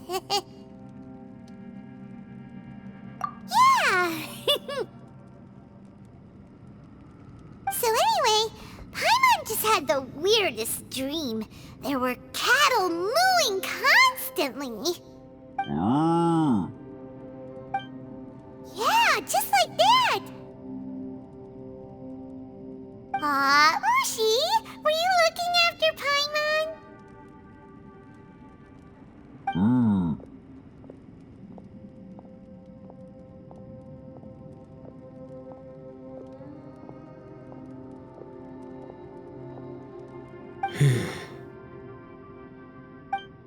Traveler, it looks like the Conqueror of Demons is awake.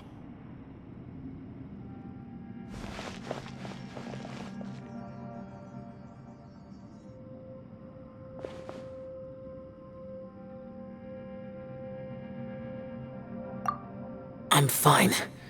Don't worry.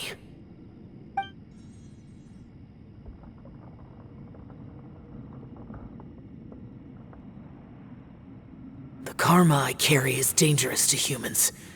Keep your distance. Well, I have Adepti blood in me, so I wouldn't worry too much. Even so. What happened while Paimon was sleeping? How did Xiao get here? With a little help, I was able to find my way here. Conqueror of Demons, could you tell us what happened before you joined us? No need to be so formal. Just call me Xiao. Oh, sure. It was a senseless battle. I came here looking for someone, but when I found them, they weren't anything like how I expected. Madame Ping says that you usually base yourself at Wangshu Inn to guard the main road through Dihua Marsh. It's unusual for you to go looking for someone yourself. Are they an Adeptus? I'm looking for a Yaksha called Bosacius.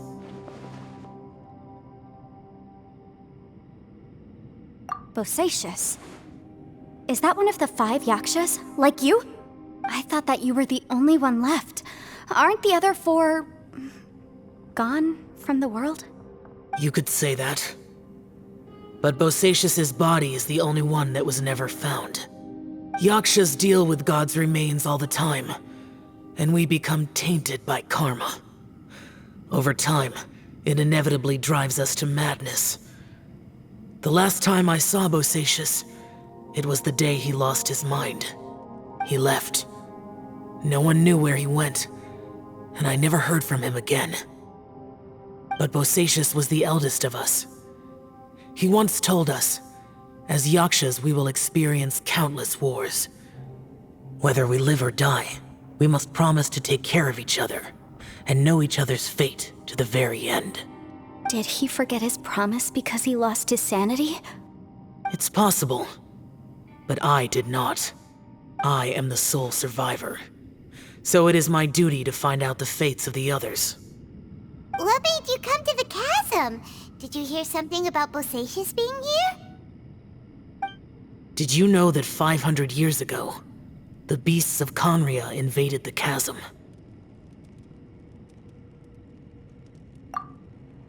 That war lasted a long time. It is said that in the midst of the battle, a brave Yaksha was seen putting up a heroic fight, but no one knew the Yaksha's name. But there were many more than 5 Yakshas in total, so there's no guarantee it was Bosacius. Wow. But you must think it was probably him if you came here to investigate, right? I am by no means certain, and I didn't have any other clues except for this one. But Bosacius was proud. If he had taken part in that war, he would have announced his name. So at first, I thought the nameless Yaksha couldn't be him.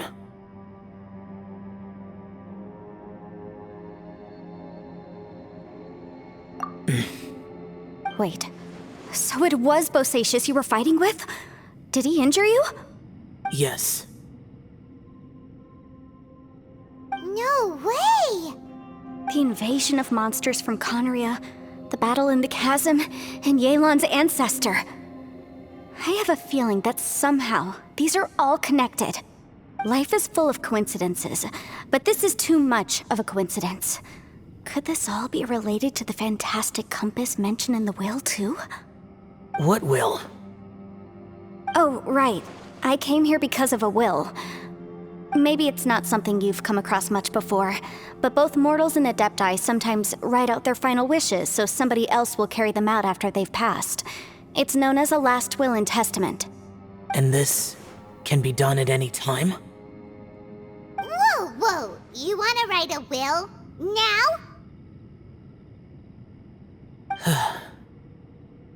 It was no accident that you saw my illusion that day. This place used your desire to find me to create a trap that you would willingly walk into. Pure deception is easy to spot, but the truth laced with lies can be a fatal combination. What you heard were really things that I said. It made sure you heard my real voice to create panic. This one-way communication was the bait. If we hadn't managed to get in touch through the spatial rift, we may well have lost someone by now. Rather than murdering in cold blood, this space seems more intent on consuming souls. How is this even possible? Our opponent is very clever. It is not safe to stay here. Everyone, whether I accomplish what I came here to do or not, I must find a way to get you out safely. I rejoined to warn you that it's extremely dangerous here. If you stay here too long, this space may well devour you. But how do you know?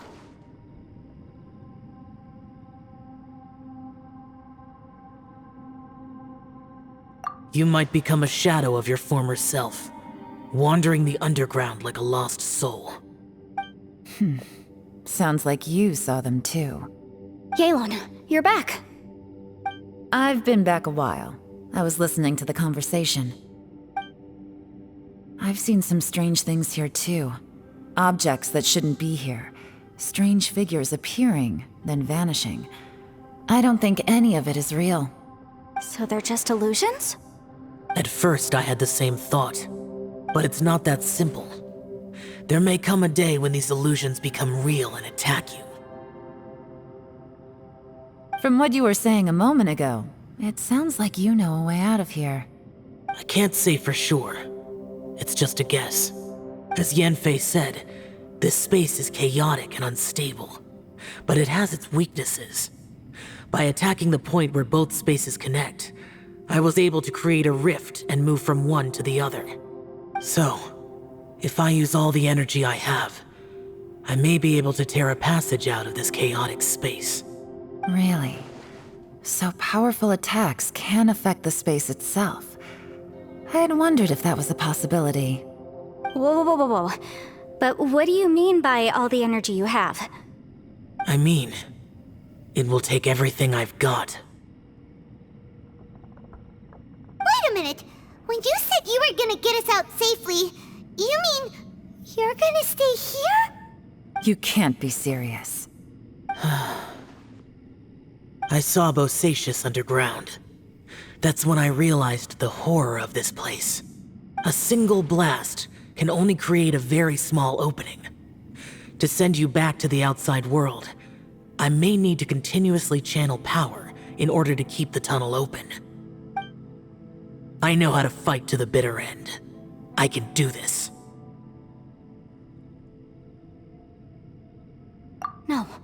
No way. Even if what you're saying is true, I can't agree to this. Paimon neither. It's not much of an escape plan if we gotta leave someone behind.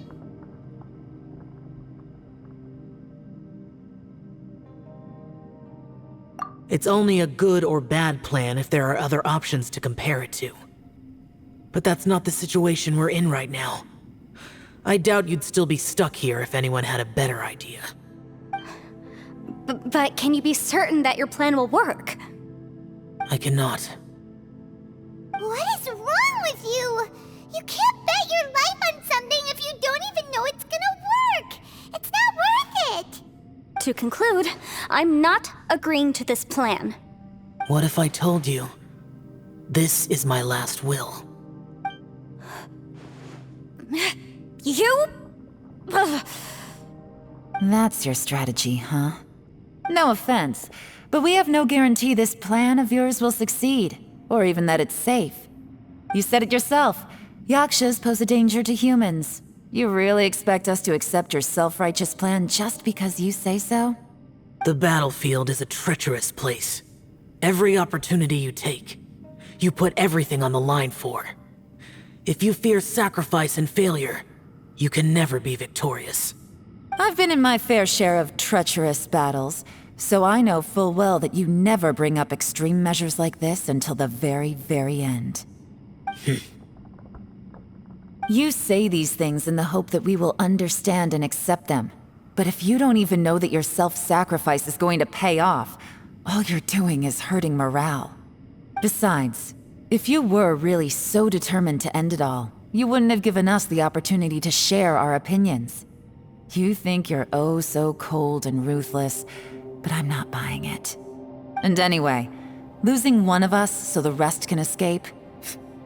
Some victory that is. Yelan, don't be so harsh. Point is, it's not time for drastic measures yet. It's possible there's a hidden passage leading to the exit that we just haven't discovered.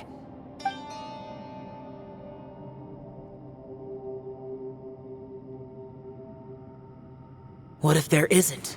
Or if we don't find it? And in the end, I'm so weak that I don't have the strength left to sacrifice myself. What do you propose we do then? As things stand, there's no difference between sacrificing you and trying to find another way out, in terms of the likelihood of success. If we can't say that one strategy is better than the other, we certainly shouldn't be rushing into a risky course of action.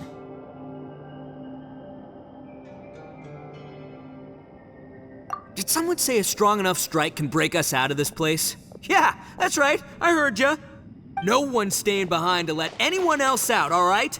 Enough talk, it's time for action!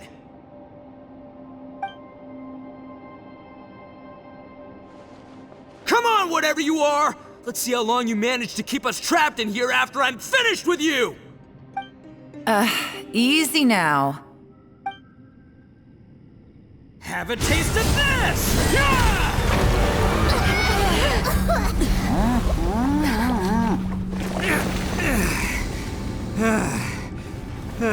Whew, okay, so I didn't tear the whole place down. But check it out, new path. If you need a hero, I'm the man for the job.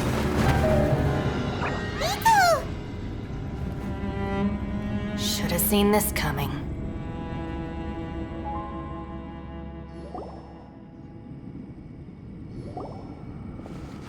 Why do you always have to do things like this? Shinobu. What happened to Ito? Did he pass out? The boss used up all his strength in one punch. Maybe that's the reason he managed to tear open a passage. Let me see if there's any way I can stabilize it. He did this because he heard us arguing, right?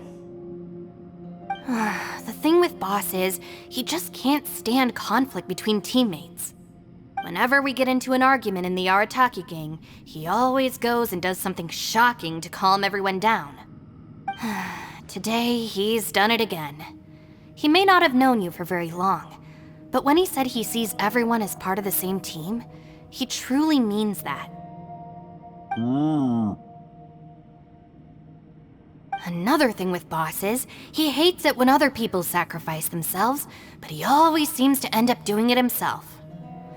That said, there's a slight distinction to be made with him. When he does things like this, he doesn't really think he's sacrificing himself, because he genuinely believes that he's strong enough to defeat any obstacle he's facing. Giant ego alert! And wasn't he just doing the same thing Xiao suggested? So stupid. The boss is hardly open to persuasion. Besides, he always acts without thinking. There's no doubt that he really thought he was about to solve everything in one hit. It's not just him either. The other guys in the Arataki gang are more or less the same. That's why they need someone like me to clean up after them. I couldn't stop him if I tried, so I might as well just let him do his thing. Besides, often his harebrained intuition is surprisingly on point. We might punch our way out of here yet. Ito, please tell Paimon you're okay. I'm sorry. Don't be.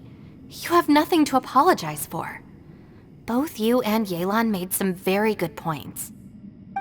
Still, if this was an Arataki gang issue and you were one of our members, I have to say I'd side with Yelan on this one. The boss definitely wasn't sacrificing himself.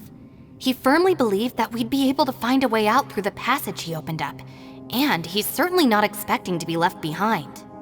Everyone's important. We have to support each other if we're going to get out of here. Your survival is of huge importance to some people. No, to a whole lot of people. Aw, Shinobu. Everyone, let's all do our best to try and find a way out. There's still a chance. I'm sure we can escape. Leave the boss to me. Don't worry.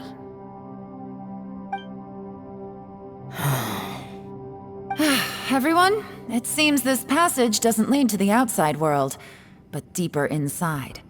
What the? So Ito's efforts were in vain? No, it's still worth exploring. I'll go and take a look first. Aha, I see. I'm with you. What? So far, I still haven't found the thing I came looking for. That magical device, remember? If this domain has the power to project our imaginations or the things we're searching for into reality, well, maybe I can use that to my advantage to track it down. Oh, right! No wonder she keeps telling us to keep going.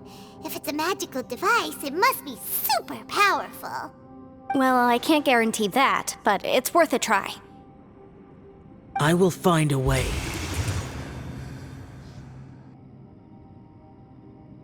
Let him go. But if you're planning on going into that domain too, then come with me. After all, I'm just a lawyer. We'll be safer if we team up. By the way, you and Xiao seem pretty close, huh? Yelan got a bit worked up just now, so I just wanted to apologize on her behalf. I have to say, though, if Yelan hadn't spoken out like she did, I'm not sure she would have gotten through to him.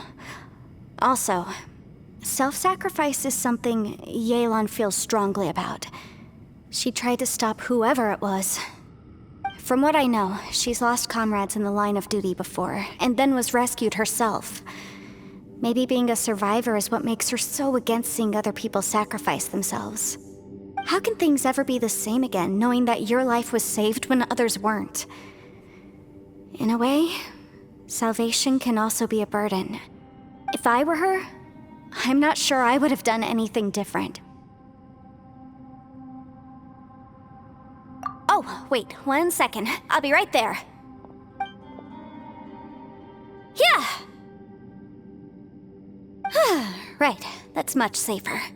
Since Ito can't fight right now, I've cast a spell to protect you guys. Thank you, Senpai. Please, be careful. We will. Same to you. All right, Traveler, let's go.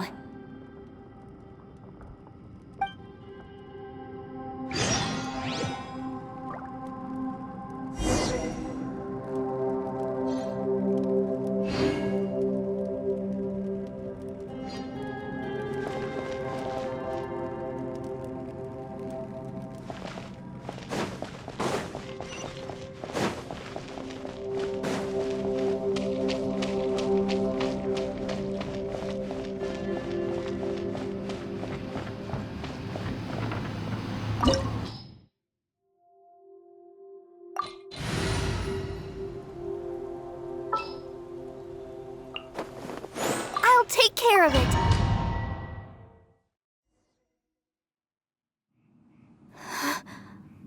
What's this?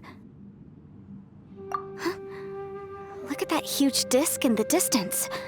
Hold on. Is that the fantastic compass? What? That's the best description you can come up with? It's way, way bigger than that! Huh. Well, it seems our theory checked out. In my humble legal opinion, that's almost certainly the magical device I've been looking for. It really showed up. But if this really is the fantastic compass, it's so huge! How the heck am I gonna lug that back to my office? I mean, come on, Yanfei, don't give up now. Let's investigate the area first. What the... Are they treasure hoarders? They look familiar. Oh yeah, I bumped into these rapscallions a few days ago.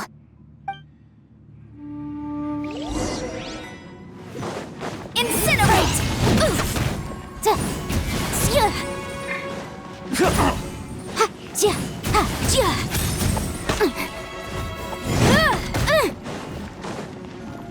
Motion to compel!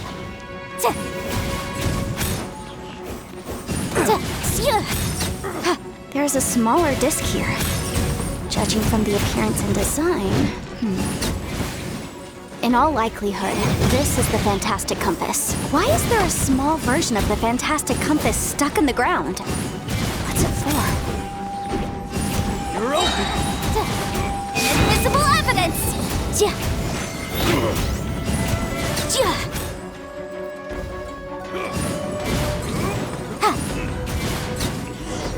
I wasn't done. Easy peasy. Just like last time. You know, when I ran into them before, I was working on a big commercial case. The defendant hired them to attack me, just to get back at me. Happens all the time. Luckily, I'm well-trained in martial arts, so taking them down was a piece of cake. But these are the exact same guys as I met last time. Is this space recreating scenes from my memory? Maybe this is one of the ways our adversary intends to devour us. Unbelievable.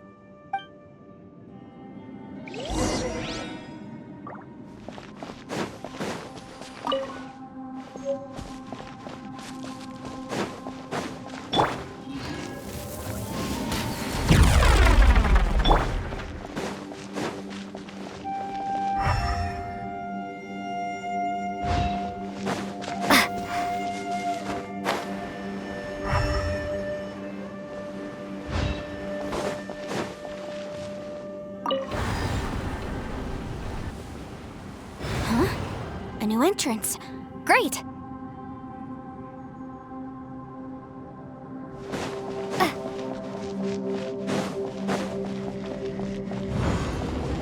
Whoa. Is this a tunnel? This is weird. It feels like it's connecting to another world. Or maybe another time.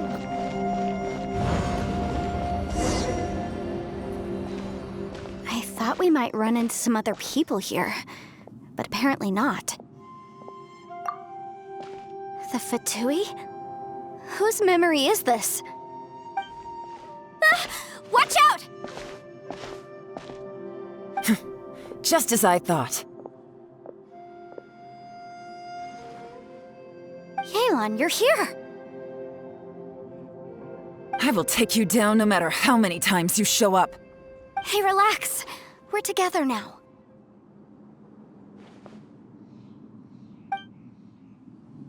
You'll get frostbite. Motion to compel! Have a load of this. Flash frost.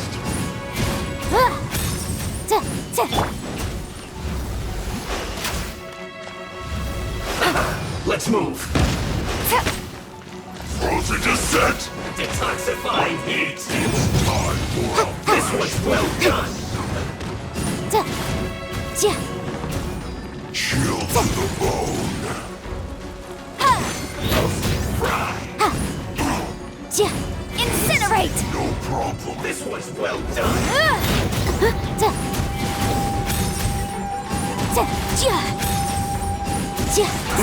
Baboom!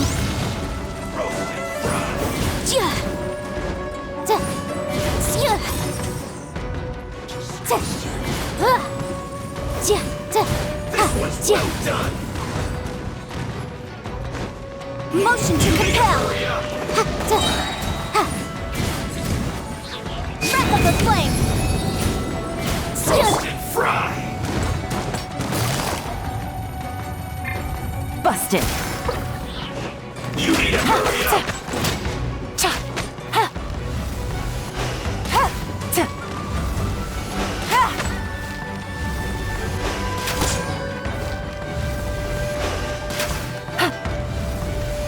This was well done. Unfortunate fault. I mustn't give up. But can I out of here? In the compass. That's just tired. Amateurs. And still they dare to come after me. You've still got it. Remember how I said I'd seen some illusions myself? Those were the same words I heard last time. The space seems to be reproducing that memory. Now that you know, at least we're all on the same page. He said the word fantastic. Was he talking about the fantastic compass? Yanfei, see that thing on the ground? Yeah, we tinkered with it. That's how we met up with you. I guess it's a miniature version of the fantastic compass in the distance. It has a close connection to the entire space. It looks somewhat familiar. Let me think.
blade.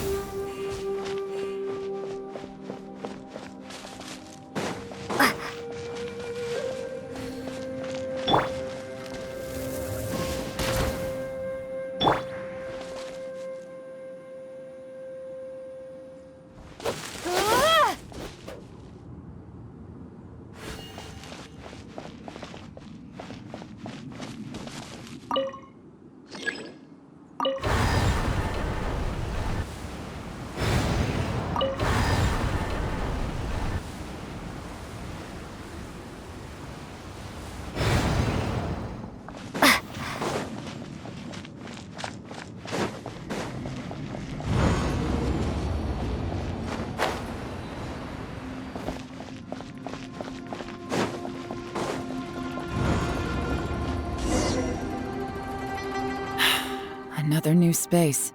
If everywhere within this space follows the same rules, there must be another small fantastic compass somewhere around here. Bosacious, I can't believe someone like you would end up as a lost soul underground. No enemies. Hold on. Wait, is the enemy hiding itself? Oh no, we should go help him. Stay back! This is my fight. Do not come near me.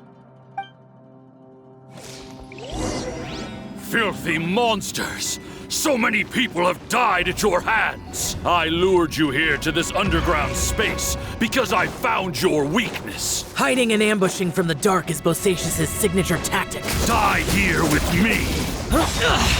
How did a valiant warrior like you die here?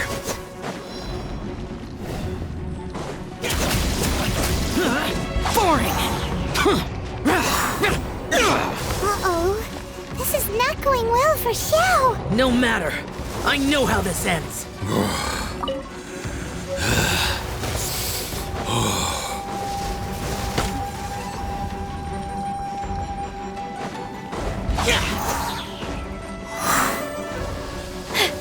Look!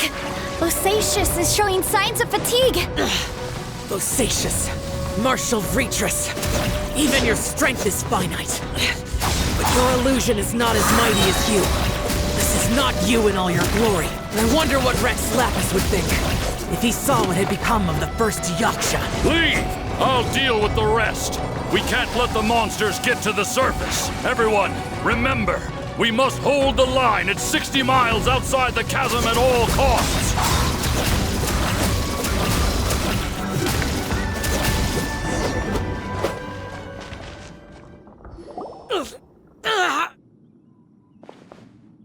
Enough! Phantom, be gone!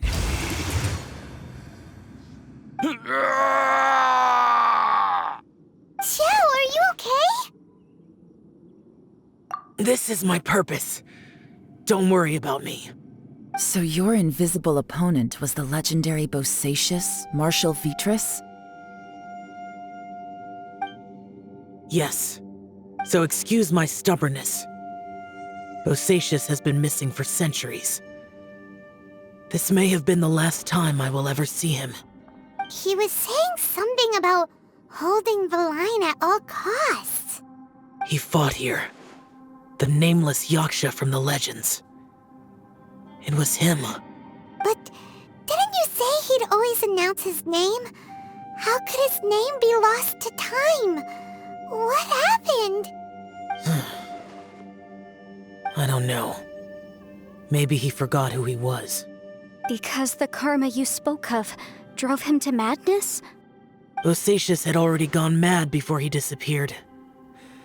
There was no way of knowing if his memories were intact. He still took part in the Battle of the Chasm despite having gone mad? We Yakshas are not a race that thrive in peacetime. It's likely that he was drawn by the scent of bloody war. Slaughter is what we do best.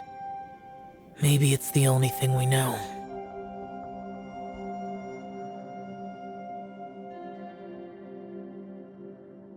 This battle confirmed my suspicions. As we had speculated, this space reflects information from people's minds. In other words, despite going mad, Bosacious came here. The illusion we saw just now is the impression he left behind. This space recreated him as he was during the battle. The way he fought was so self-destructive. He couldn't possibly have survived. Bosacius's illusion said he'd discovered the monster's weakness and lured them underground. What kind of place could this be? Defeating Conria's monsters is no small feat, that's for sure. Guys, it could just be me, but I think I'm suddenly feeling more tired than I was. This space is really starting to affect us. I believe Bosacius stayed here underground. But now he is gone, and only his illusion remains. If we don't leave, we may meet the same fate. Time to move on. You fought well, Bosacius. Goodbye.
Looks like there's some information here.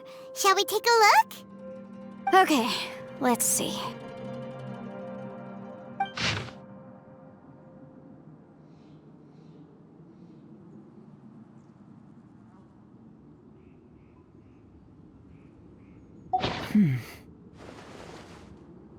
It looks like these were letters written by the Millilith soldiers who stayed here. So, who's this Boyang they mentioned? Boyang was one of my ancestors. The one who didn't make it back. You mean Boyang fought alongside Bosacius? I believe so. And the Millilith soldiers were their brothers in arms. I guess now we have a pretty good idea of where everyone that went missing ended up. Yes. So scary. What happened? Come on, let's not stay here. I have a gut feeling that sooner or later we'll connect all the dots. And then, we'll finally know the truth. Still, who knows how this space is planning on revealing the answer to us.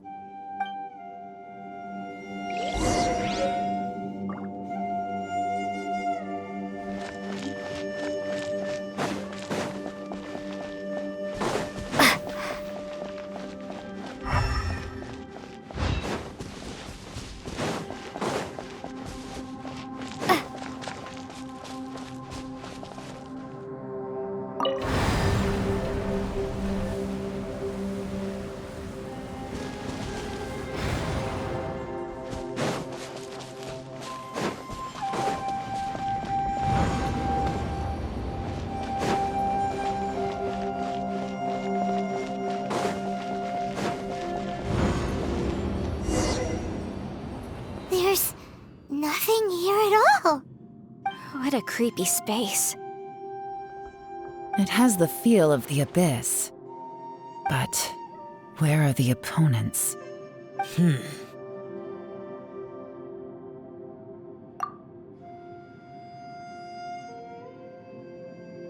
Your memory of what? The abyss? So, this place is created purely based on your memory?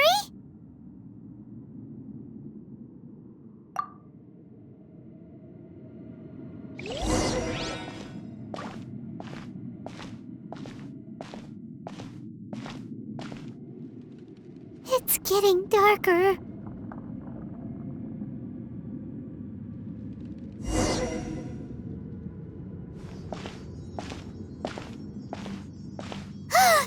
It's... Ether, wait!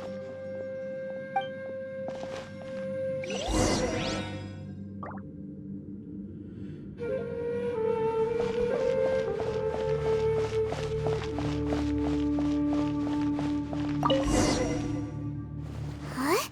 What's that shiny round thing on the ground? The fantastic compass! In the other spaces, the fantastic compass was always partially buried in the ground. But this one is lying flat, intact, as if somebody left it here. Oh, he was just a figment of your imagination? So, he appeared as an illusion because you miss him so much, huh?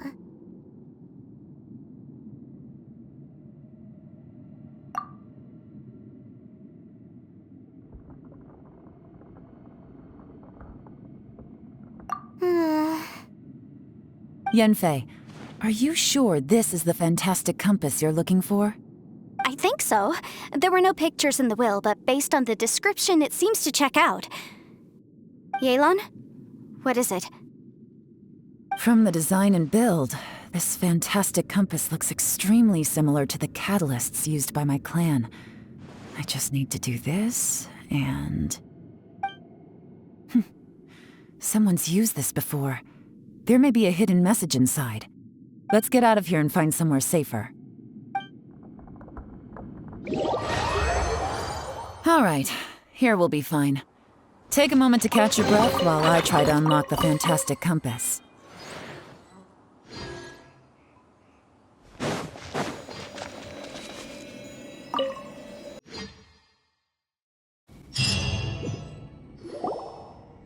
Well, well. This is not what I was expecting. Oh, seems like you've made a new discovery.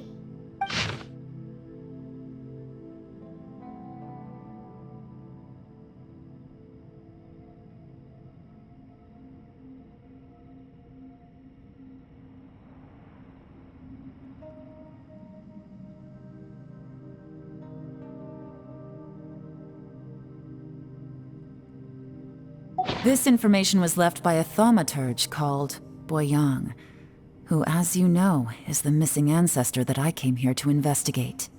All this information, it was left by your ancestor?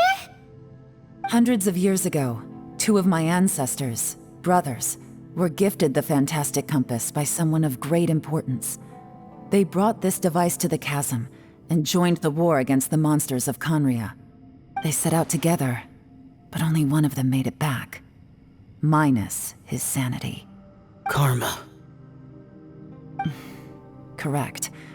One possibility is that when they fought alongside Bosacius, they were tainted by his karma. Neither of them had visions, so they wouldn't have been able to resist its effects for very long. From reading through this, it sounds like Boyang ended up staying here for good too.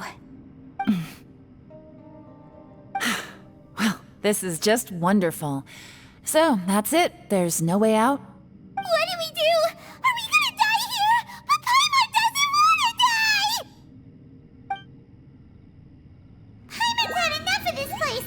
Let me out!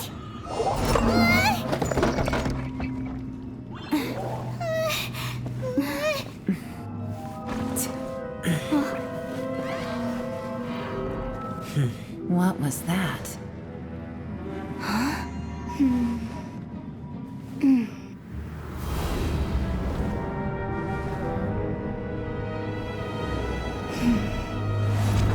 I got it! I just had a thought. Give me a second, I just need to double check.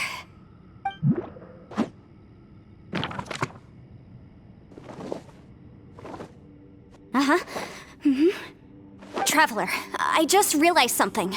Okay, so on my way here, I was studying the will the whole time. But I didn't give any thought to the book that the will was inside of. I don't know it verbatim, but I have read it before. The gist of the story goes like this. Millennia ago, an Adeptus made a magic device to seal away evil monsters. Later, he made good friends with a human and gave the device to him to use as a catalyst. A few years later, great demons haunted the mountains. The mortal and the Adeptus joined forces to exorcise them using the same device. And that's not all. The book also says this. When mortal and Adepti powers are combined, one can move the heavens and shake the earth. This contraption is proof that mortals and Adepti may coexist, that there is unity between heaven and humanity. I have both Adepti and human lineage. Maybe my power can work.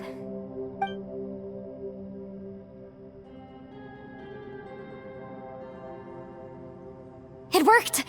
I mean, the effect only lasted an instant because I'm not strong enough, but still, we must be on the right track.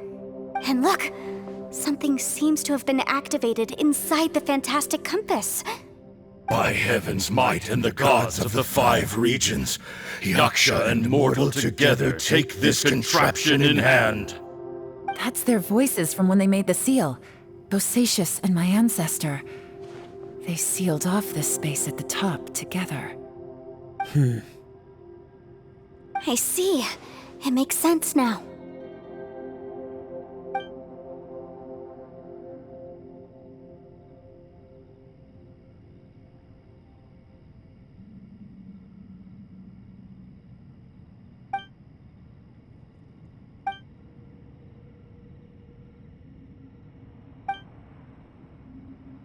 Everyone, let's go back and meet up with Ito and Shinobu.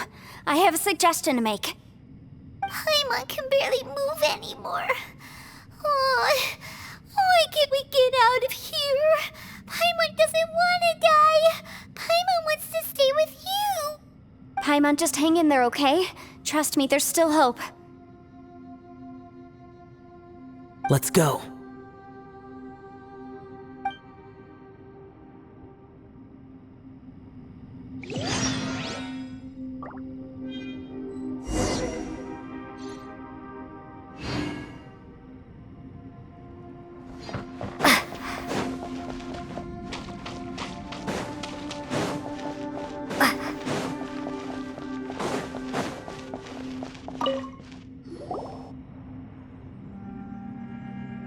Shinobu, Ito, we're back! He must be exhausted, because he still hasn't woken up yet. But he's not in any serious danger, so don't worry. What about you guys? You found something, didn't you? It's written on your faces. But whatever it is, it's bad news, isn't it? We found the fantastic compass. The previous owner left a message inside, and from the looks of it, there really is no way out of this space after all. It seems like the previous owner was stuck here forever too. Shoot! This isn't over yet. Listen to me. Just now, I tried channeling my power into the fantastic compass, and it responded. But all that did was activate the records from when the seal was created. Right, but the issue wasn't with the compass. It was with the method.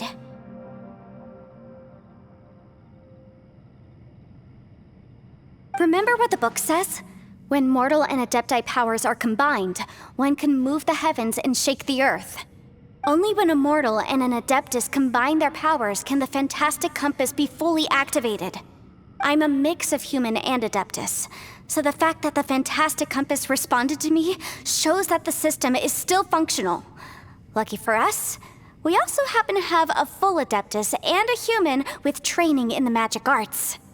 Interesting. So that's what was going through your head. So, an Adeptus and a human need to channel their power at the same time? Yes, if my guess is correct, then when both of you put your full power into the fantastic compass, we should be able to completely reactivate it, Maybe even reverse it. Last time, it was used to seal the intersection between this place and the chasm. If we can reverse it, Then we're home free. Awesome! So there's still hope? you bet. Your idea seems reasonable. Okay, well, let's all take a quick break. We'll give this thing a try once we're ready.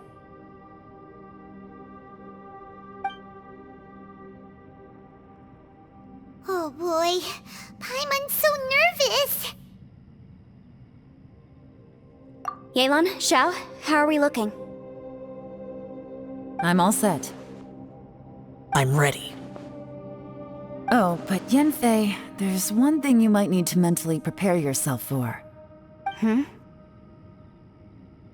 afraid you probably won't be able to take the fantastic compass out of here. From what I can tell, everything within this domain is the result of disordered space-time and memories. We all came here for different purposes, and everything that's happened here has been in response to our own imaginations and conjecture. Terrifying, but also a miracle. This space, well, it's more than just a space. Whether there's some kind of higher power at work here, I don't know, but the whole time, it's been reading our minds and responding to us in the form of illusions. Also, according to the history of the chasm, this place must have existed for a very long time. What could have created it? Oh, that. Yeah, I was there too. Huh? Wait a second. It was you that shot that arrow? Who else did you think it was? That snake is probably a remnant of Conrion's civilization, and crystals are highly effective against it. Maybe there was some sort of opposing reaction between those two forces? If so, I'm extremely sorry, everyone. It looks like I might be the one responsible for all of this. No! You're just trying to help us and solve the problem! You're definitely not to blame for what happened. If you say so. You could almost liken this bizarre space to a living being that throws all kinds of hallucinations at us to deceive us. Everyone we've seen here, and all the paths we've walked, it all ceased to exist 500 years ago. Additionally, most of the things here are static. So if we really do manage to escape, then once time starts moving normally again, the fantastic compass will likely disappear. That's actually what I think too. That's precisely why it's such a miracle that we even found the fantastic compass to begin with. This whole thing feels like we're breaking free from our shackles using a spear that by rights should not exist. This is a long shot, but it may be our last chance. So, whose wish was it that summoned this device?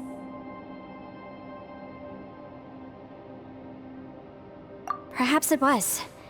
But maybe there's another reason. Your incredibly strong commitment to your search. It's a shame that we couldn't find your family.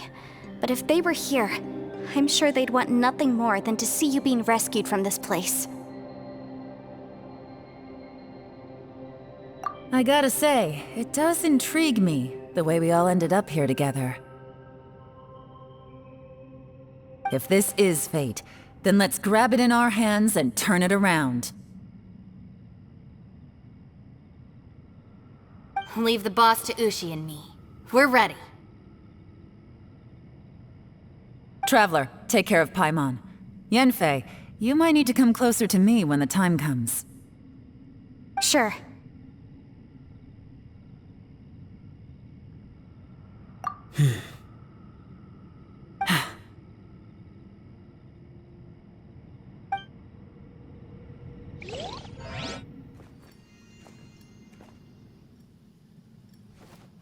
Stars align, bestow your light, evil purged by thunder's might.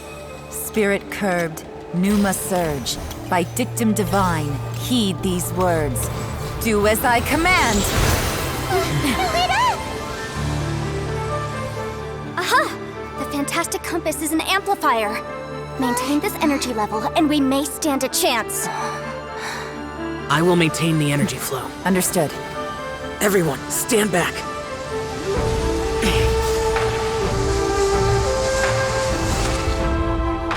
I shall hold the line by sealing the surface. As Yakshas, we must fight for this world. General Alatus, falling in!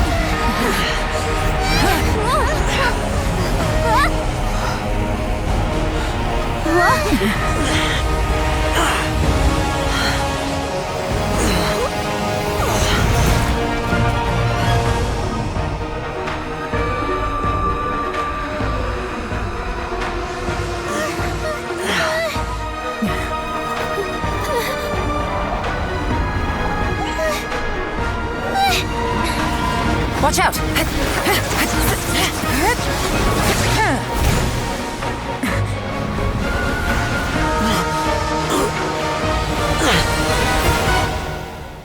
This trip may be dangerous, yet you insist on going. I have guarded this place for several hundred years. Only to seek the nameless Yaksha do I request your approval.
Your strength won't last!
That was close.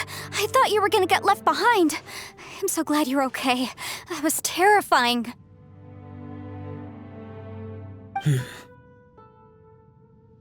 I know what you were thinking, but...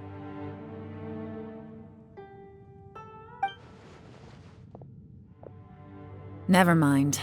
I know I can't talk you out of a mindset that's been built up over a lifetime. I don't think we were ever going to reach an agreement over the final strategy. But in the end, it was thanks to you that we managed to escape. So, thank you for saving us all. No.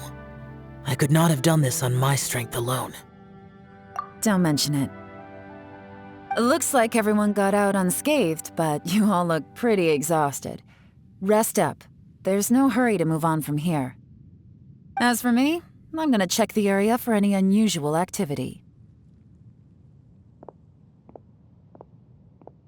She's gone. Paimon didn't even get to say thank you. Maybe Yelan really doesn't believe she made a contribution. It seems like she's convinced Zhao saved us all, including her, and she doesn't know what to say to that. And since it's not easy to persuade Xiao of anything, maybe Yelan's just given up trying to talk to him. Xiao, she's criticizing you. I am not. You speak only the truth. I have no quarrel with that. I will keep your words in mind. Really? Well, that's great. I count that as quite an achievement. It was a perilous situation we were faced with underground, and it took every single one of us for any of us to make it out alive. I feel lucky that we didn't lose anyone along the way. Hey, so Bullchucker still hasn't woken up yet.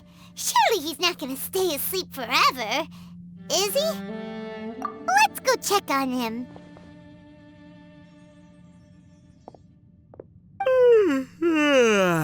I slept like a rock. Good times. Huh? What you doing? What's going on? Why are you looking at me like that? Are you in any pain?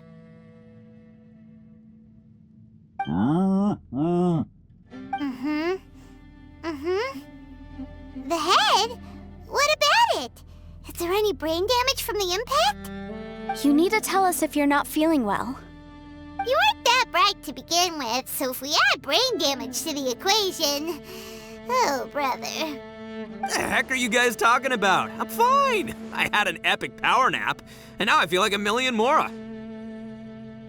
Huh. I feel like I'm forgetting something, though. Oh, yeah! Wait, weren't we underground? How did we get back up here? It's a long story. We'll fill you in later. Ito, we're indebted to you, Shinobu, and Ushi. We couldn't have escaped this predicament without your help. I'm the reason you all got caught up in this. Please accept my apologies, and let me find some way to compensate you for the trouble. Bah, crazy talk! You helped us first! Of course we're gonna return the favor. Hey, if it weren't for you, we'd still be in a Liyue jail cell right now. That's not quite correct. You'd be in jail, not me.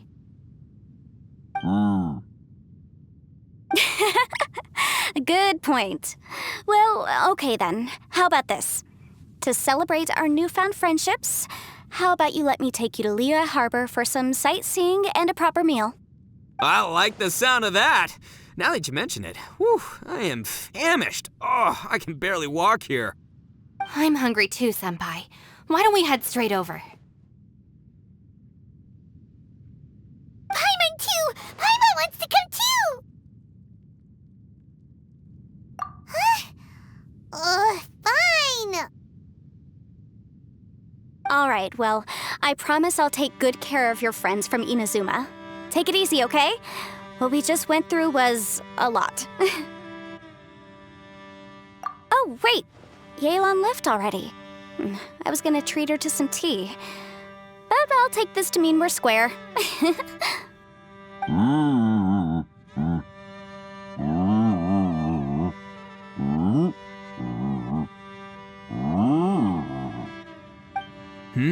Oh, yeah? Is that right? Wow.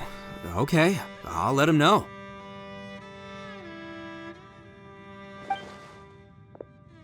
Traveler, Flying Lavender Melon, Ushi has a couple words he'd like you to pass on for him. What? Oh, I want to hear this. Me too. Count me in. Good idea! Let's do that! Paimon never would have guessed that Ushi was so gentle and thoughtful. Never judge a bull by its cover, huh? Sometimes the profoundest truths can also be the simplest. I think Ushi's words may well come in handy. You betcha! Just leave it to us! Alright, Ito, Shinobu, Ushi, let's go. Oh yeah! Grub time! See you next time.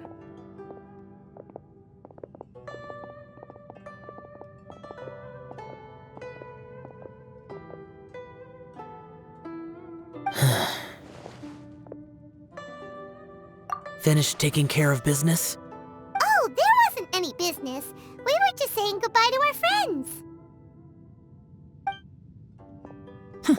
you're still here. I saw the two Inazumans leave with Yenfei, heading towards Liyue Harbor. Aren't you going with them? We still had some stuff we wanted to say to Xiao. I figured as much. I've checked the area. Nothing strikes me as out of the ordinary. Looks like this chapter has come to a close. Now, I just need to take care of the confidentiality issues. Let's hope our friends from overseas can keep their mouths shut. For their own sakes. We got it! We'll make sure they don't say anything. Please don't hurt them. Oh. You figured me out, huh? All right, I'll quit pulling your leg. Everyone really rose to the occasion this time. I won't ever forget what we went through. Where could that strange space have come from? And how has it existed down there undetected for so many years? I have to investigate this further. I have a feeling that whatever lies behind all this runs deep. Maybe so deep that no one can be allowed to know. Also, I think someone helped us out at the last minute. They did a good deed, of course, but somehow I couldn't tell anything about them. It must have been someone of great importance. Anyway, these questions will have to wait for another time. I have some follow-up work to do and reports to make. So it's back to Liyue Harbor for me. See you when I see you. Bye, Yelan! You knew I was waiting for you? Really? There's somewhere I want to go. If you have the time, you can join me. Where is it? A place that has to do with the Yakshas.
The temple up ahead was built to remember Pervases.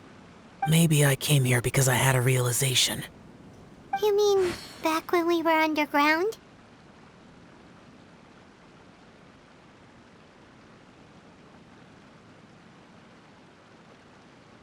It's hard to put into words. Seeing Bosacius gave me the false impression that I'd traveled back into the past. You could dress up the Yaksha's life and call us valiant warriors, veterans of war.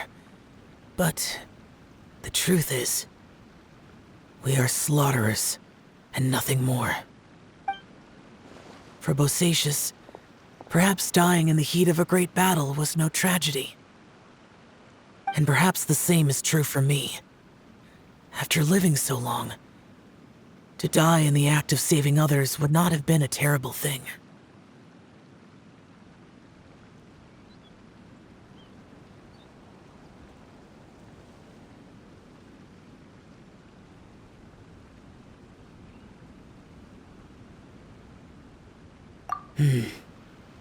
So maybe These thoughts are my own form of insanity. Hey, don't say that.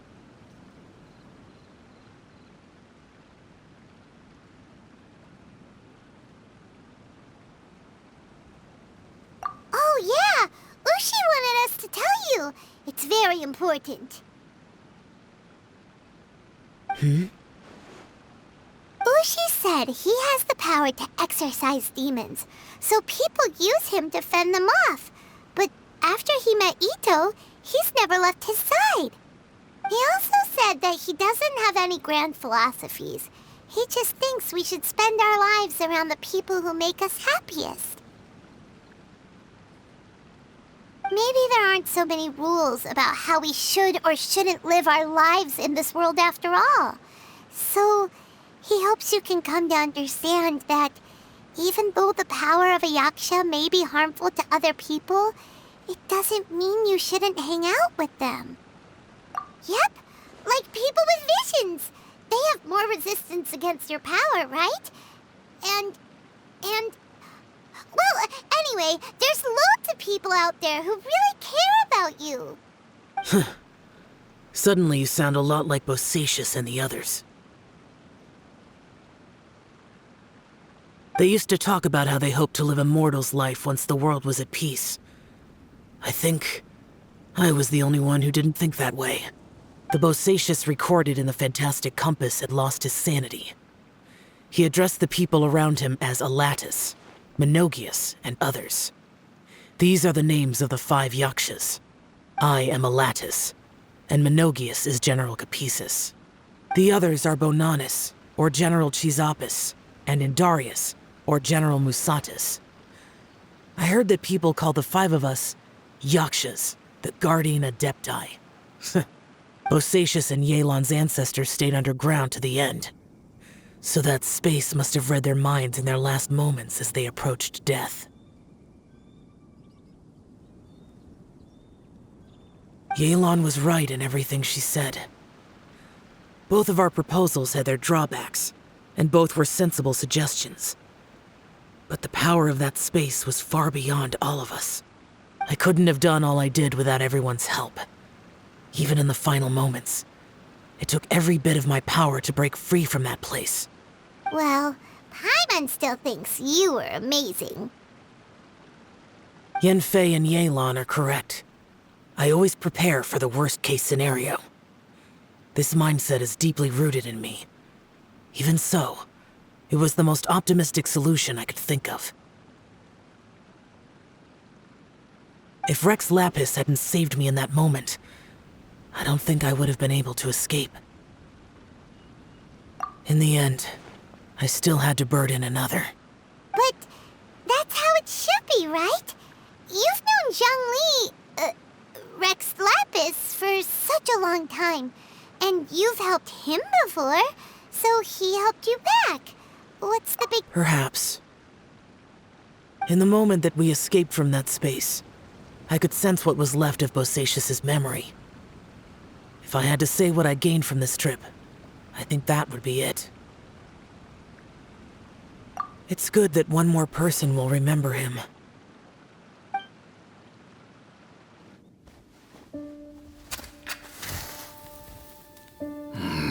Menogius, where have you been? Brother Yaksha, you're confused again. I've told you countless times, I am Boyoung, a thaumaturge who fought with you in the chasm. Boyoung? Boyoung? You are Boyoung, but who am I? Believe me, I want to know as much as you do. Here we are, the two who agreed to stay here together, and I can't even call you by your name. It's a shame. Stay here? No. No, you have to leave. Nonsense, Brother Yaksha. We're down here for good now. Don't you remember? It's too late to have regrets. The seal can't be broken.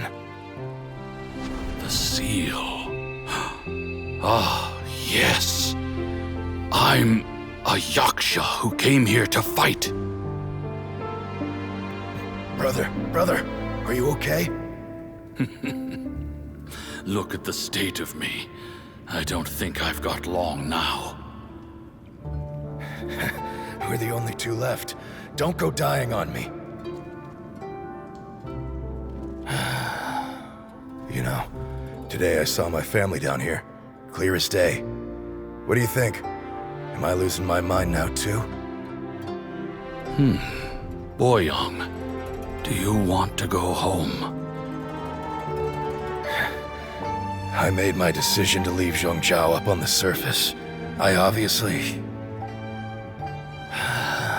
Of course I want to go home.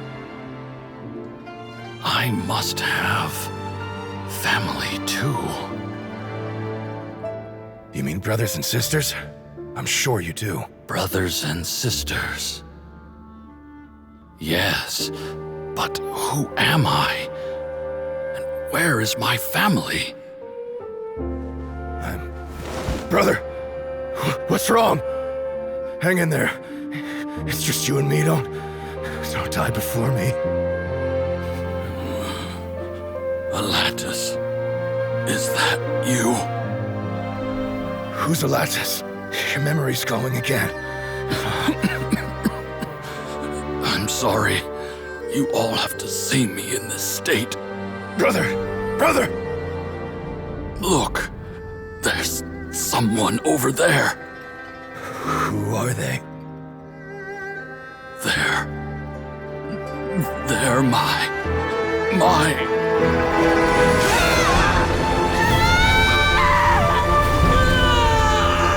I remember now. I know you.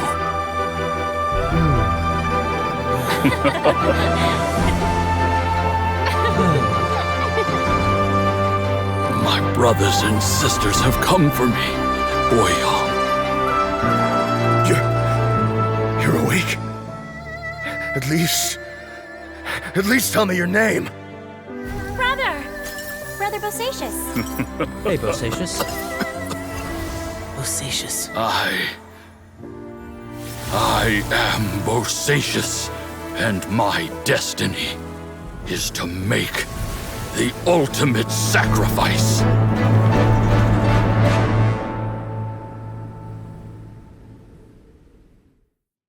I've said so much today, but I don't need to hold back as much when I talk to you.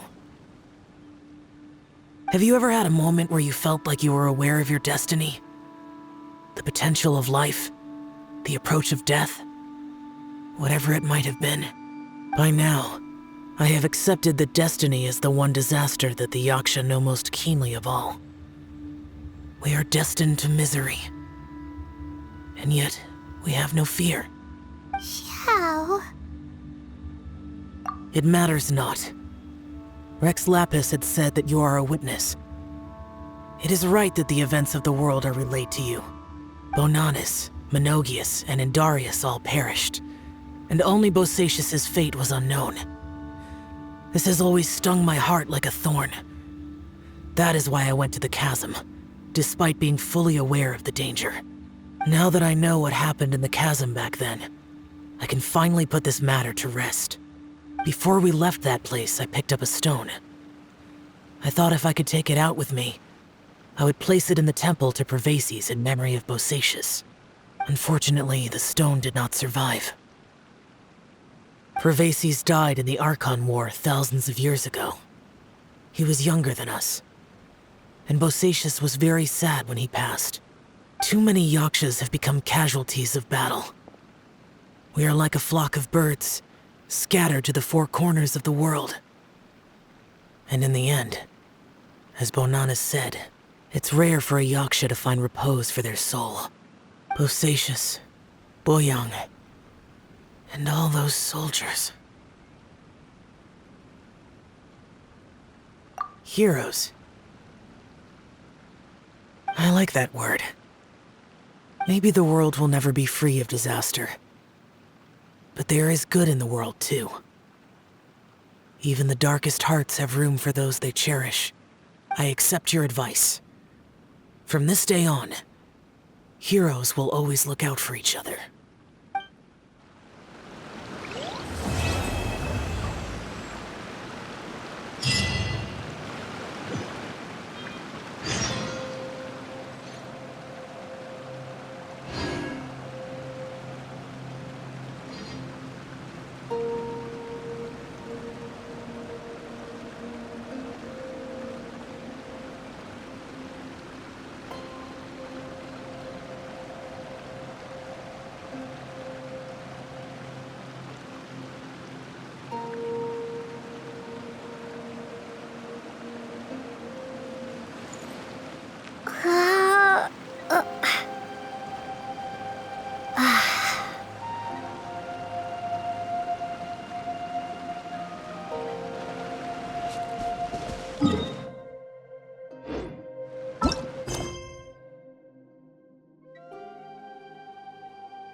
traveler.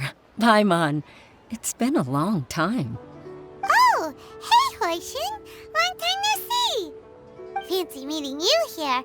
How's work these days?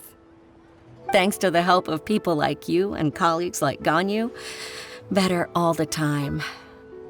But I've been feeling distracted at work lately. I just feel constantly agitated.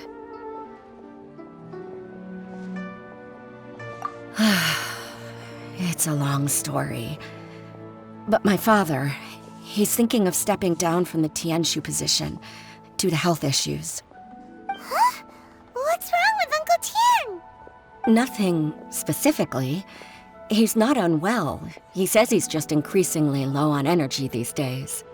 He's always said, old age comes for us all in the end. Still, I just can't help but feel a little emotional watching it happen to him.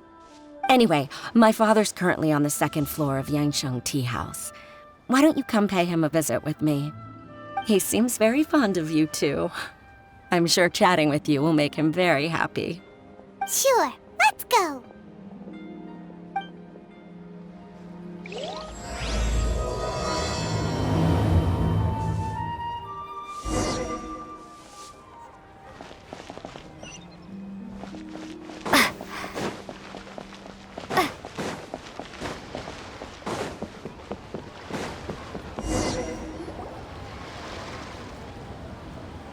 Uncle Tian, we're here to chat with you. Oh? What a lovely surprise. Welcome. Hoishin, why don't you go downstairs and get the shopkeeper to make us a fresh pot of tea?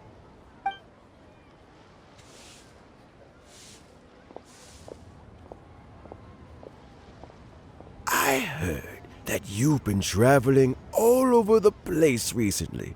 I would very much like to hear your adventure stories.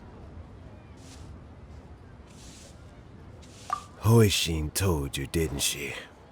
Don't worry, I'm quite all right. It's just the years gradually catching up with me. As I grow older, I'm starting to find that with many things, though the mind is willing, the flesh is weak. Especially recently, I've noticed a rather drastic drop in my energy levels. I am still very much in good standing as the Tianshu today. Nevertheless, I wish to pass on the position before my mental acuity begins to decline beyond redemption. How difficult is it to transfer the Tianshu position? Oh, well, you see, the Tianshu is a rather unique position among the Liyue Qixing.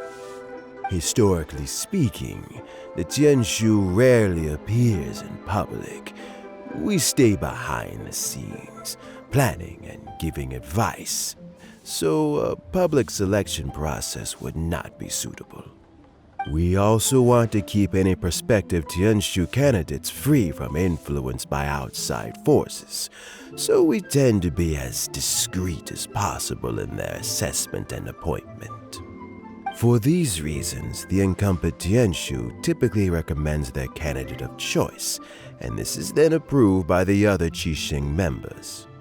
So in other words, you pick someone, and then Lady Keqing, Lady Ningguang, and the other Qixing appoint them?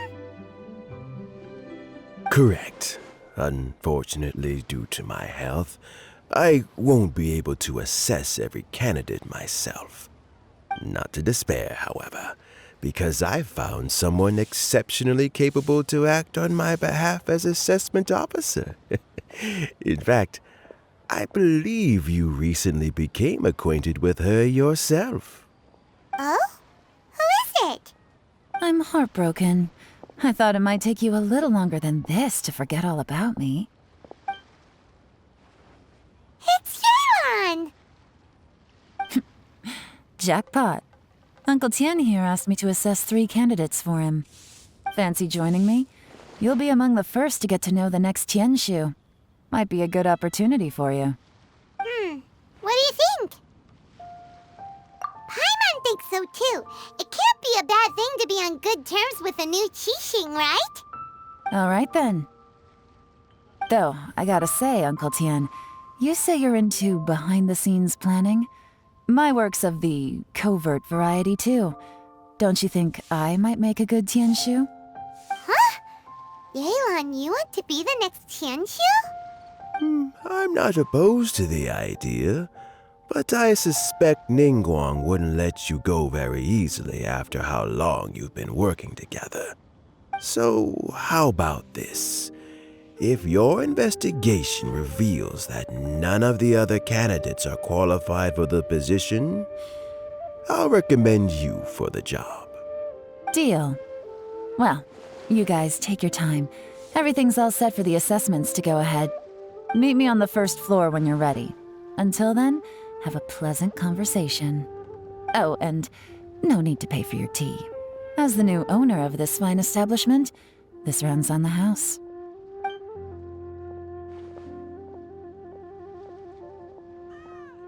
You're all set? Uncle Tian seems really worn down. It's like all his energy's gone. Yeah, it may sound harsh, but Uncle Tian is past his prime. He's not cut out for this anymore. So he's recommended 3 candidates. Their names are Qianwei, Mingbo, and Zhi. Qianwei is a wealthy entrepreneur. Mingbo works at the Liyue Ministry of Civil Affairs, and Zhi is focused on study and travel. Try to keep all that in mind. Of course, it doesn't really matter if you forget, since we'll be assessing them at Yuehai Pavilion in a short while. Qianwei, Mingbo, Zhi. Paimon should be able to remember their names, but what does the assessment involve exactly? Let's leave that until we get to Yuehai Pavilion. All right. Heads in the game, people. The stakes don't get much higher than a change in the Qixing. We can't afford to miss anything, no matter how small. Got it. We'll keep our eyes wide open.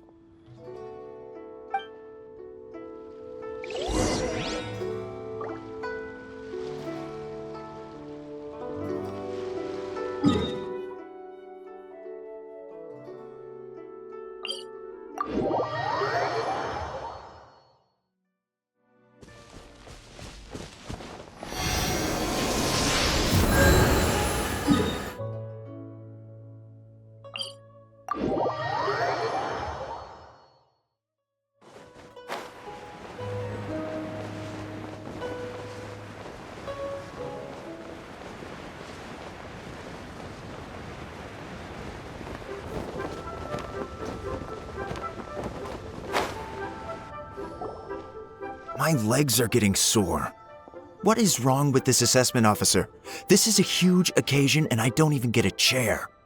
I've dealt with all kinds of people in my time, but never have I been made to stand while I'm waiting for an appointment.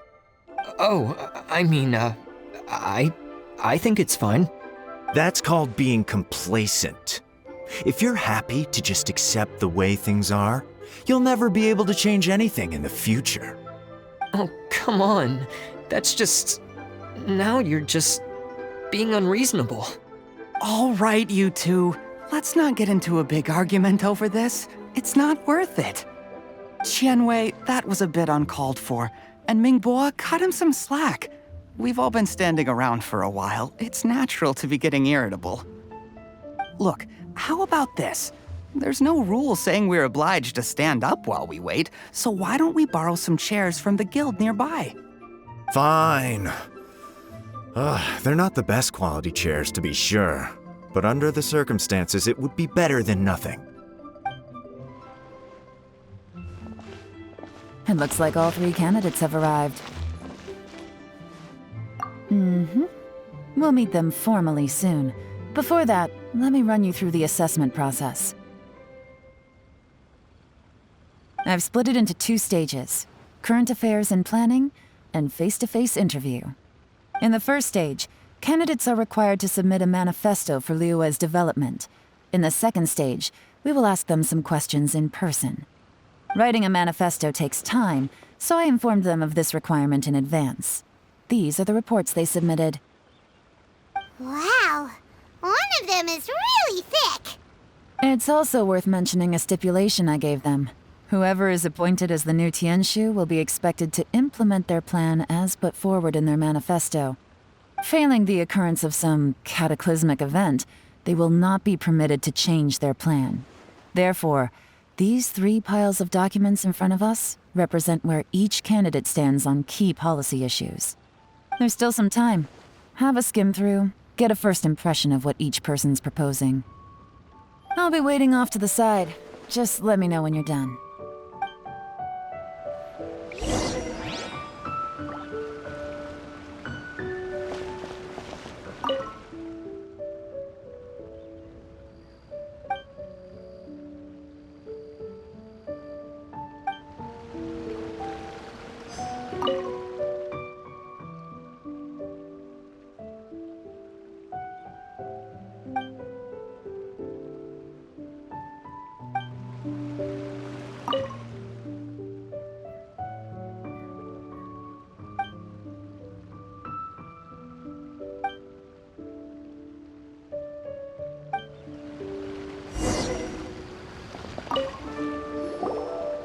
Finished, huh? What did you think? Everyone took it very seriously. Of course they did. They have the chance to be picked as the new Tianshu, so you can bet they're putting their best foot forward.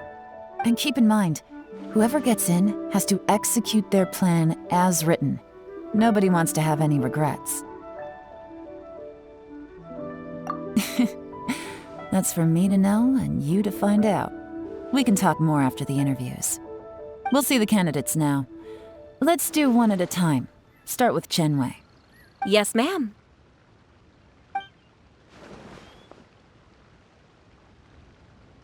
Oh? So you two are the assessment officers, are you? I had assumed that given the great import of this situation, Lady Ningguang would perhaps be assessing us in person. I certainly hadn't imagined I'd be seeing 2 entirely unfamiliar faces. I trust you've read through my manifesto? I'd be more than happy to clarify any details you found difficult to grasp. It was written with an expert audience in mind, after all. Mind your tone, mister. Relax. It wasn't intended as a personal slight against anyone in particular. I was simply stating a fact. Cloud Retainer? You know this Adeptus? Oh, yes, I remember now. You must be the traveler that people are constantly talking about. With your sterling reputation, you must have a respectable level of erudition. Perhaps you will be able to understand the concepts I have put forward. Yeah, although I shouldn't get my hopes up. Oh, is it my turn? Yes. Please introduce yourself. I'm, Mingbo. I work in the Ministry of Civil Affairs. I've worked there for, 9 years, 5 months, and 3 days.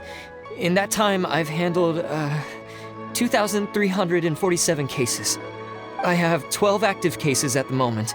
They should be concluded in, 16 days? My current work is related to urban planning, and I'm also responsible for, auditing the accounts. To be more precise, there are 3 parts to the accounts, namely... Is it just Paimon, or is he not very good at public speaking? You know what? Let's leave the self-introduction there and move on to some questions. Oh, okay. Sorry.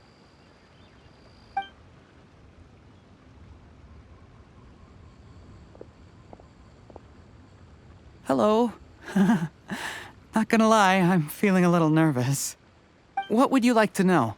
You're here to assess me, so ask away and I'll answer your questions to the best of my ability.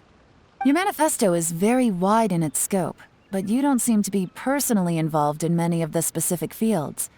How can you be sure that you have the ability to put your plan into action? Very fair question. I completely understand where you're coming from. But I'm confident in my plan. I've visited many different places, talked to lots of people with far more expertise than myself, and my manifesto is the conclusion of these efforts. Of course, 2 different problems can be interconnected in very complicated ways, and you might reach two very contradictory conclusions depending on which one you're focusing on. What I've tried to do is strike a balance. In other words, present an optimal solution to all the problems as a whole. How do you plan to determine whether you are right or wrong about your proposed solution being the optimal one? A great question. Well, I'd start by having my colleagues and the secretaries of the Yuehai Pavilion evaluate any proposals before implementation. Post-implementation, it would all come down to the results. If it turned out that my judgment was to blame for poor results, I would take responsibility. Nice answer. All right, next question. He seems like a great guy. Everything he said was thoughtful and logical, and he was just a pleasure to listen to. Here's my take on what we just learned. As you saw, Qianwei is highly knowledgeable. He proposes many excellent ideas in his manifesto which effectively target the big issues. But he is very proud and incredibly stubborn. He doesn't care much about other people's feelings. Mingbo's plan is more thorough and more measured. You can tell he's meticulous in his work, very detail-oriented. But he and Qianwei are otherwise polar opposites. Mingbo is not very articulate and comes across as very timid in conversation. Perfect summary. Paimon couldn't agree more. You're good at this, Yelan. Last but not least, Zhi. His manifesto is full of pertinent details, his methodology is sound, and his proposals cover a broad range of fields, which is quite a rare feat. The depth he goes into in each and every area means it can only be a product of painstaking work. Plus, he is modest and good at dealing with people. But what really interests me is that many of his views happen to coincide with Uncle Tien's. Having someone like Zhi take the position would certainly put Uncle Tien's mind at rest. Great! We'll see. Let's go back and report to Uncle Tien.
I see.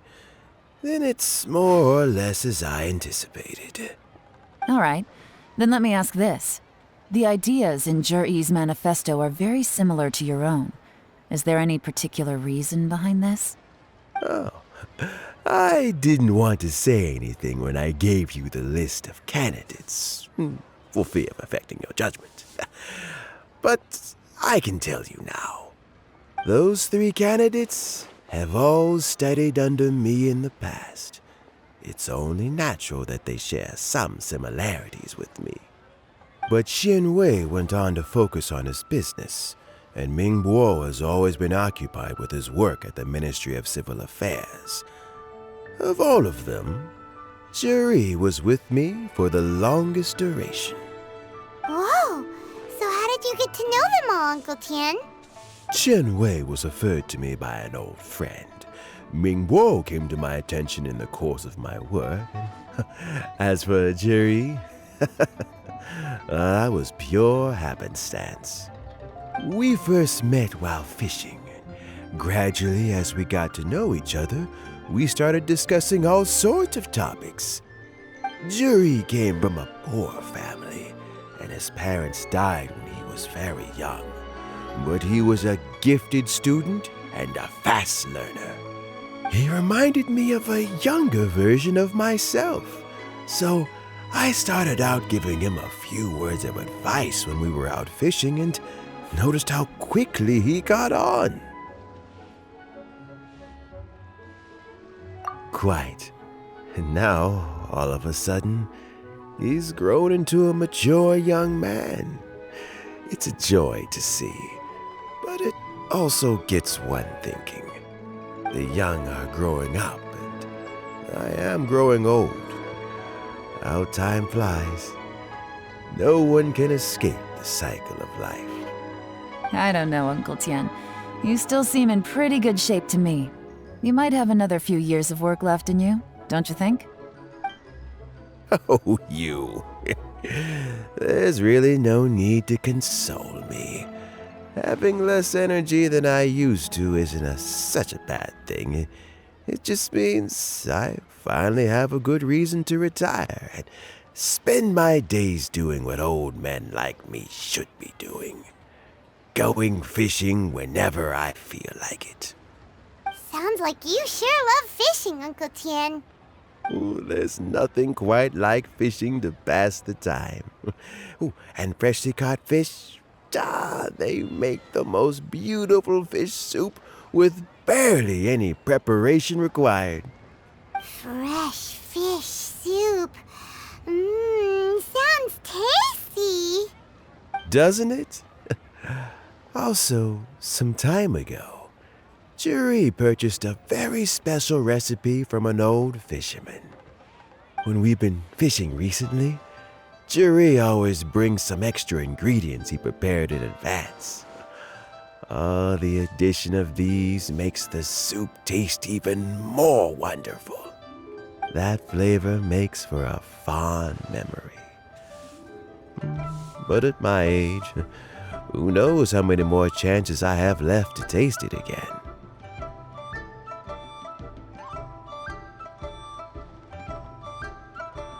Oh, can Paimon come next time too? Paimon really wants to try it. Let's get back to the matter at hand. Uncle Tian, we've reported back. Do you have a verdict? Mm-hmm. I appointed you as the assessment officer, and I trust your judgment. Had you not asked me why Jury's ideas were so similar to mine, I was not going to mention my history with any of them. This decision must be guided by what is fair and right. Please disregard all other considerations and make your final decision only after a thorough review of each candidate's talents and capabilities. Remember, you must be thorough. Understood. Come on, let's go talk somewhere else. Bye-bye, Uncle Tian. Look after yourself.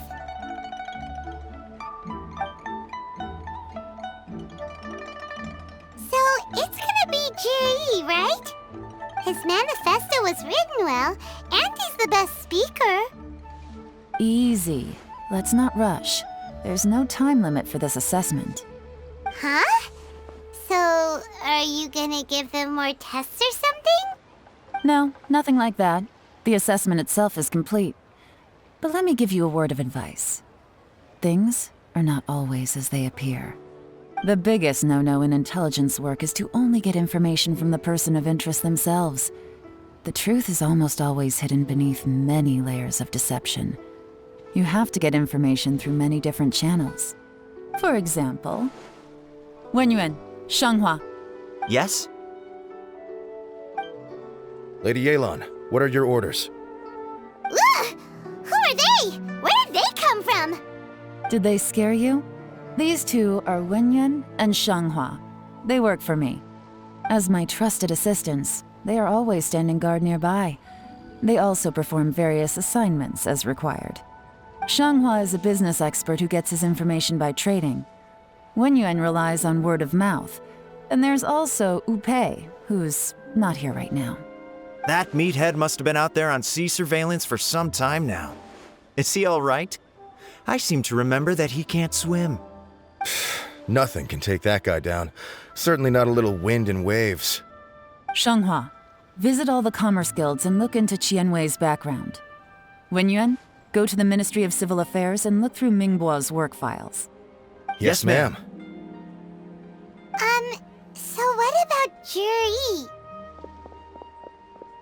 Juri, well, obviously, as the most promising candidate, we will be investigating him ourselves.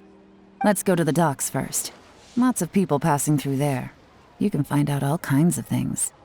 If we're looking for information, why don't we try talking to Bulai, the owner of Wanyu Boutique?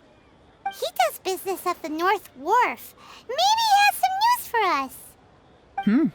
That's actually not a bad idea.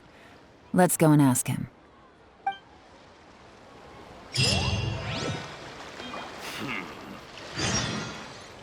Huh. Come on, come on.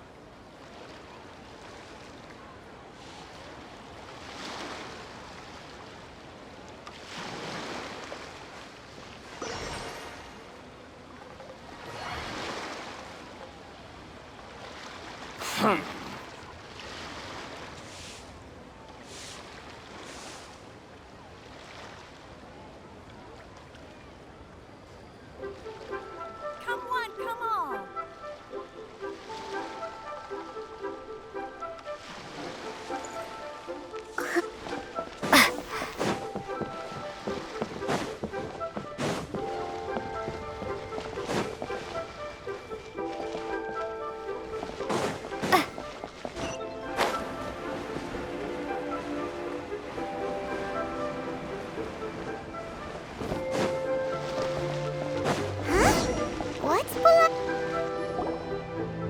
Look, your asking price for this batch is just too high. I can't buy in at this price. How am I supposed to turn a profit? Come on, hear me out. I'm telling you, this is the single best batch of Sunsetias ever. You won't find anyone who disputes that. I accidentally dropped one into a well, and even the water turned sweet. Even so... All right. I'll let you in on a little secret. The boss of Second Life also wants to buy from me, but I haven't responded yet. If you won't take him, I'll just have to partner with them instead, and neither of us wants that. Okay, well, when you put it that way, I'll accept your asking price. I'll take all your stock. Don't sell a single one to Second Life.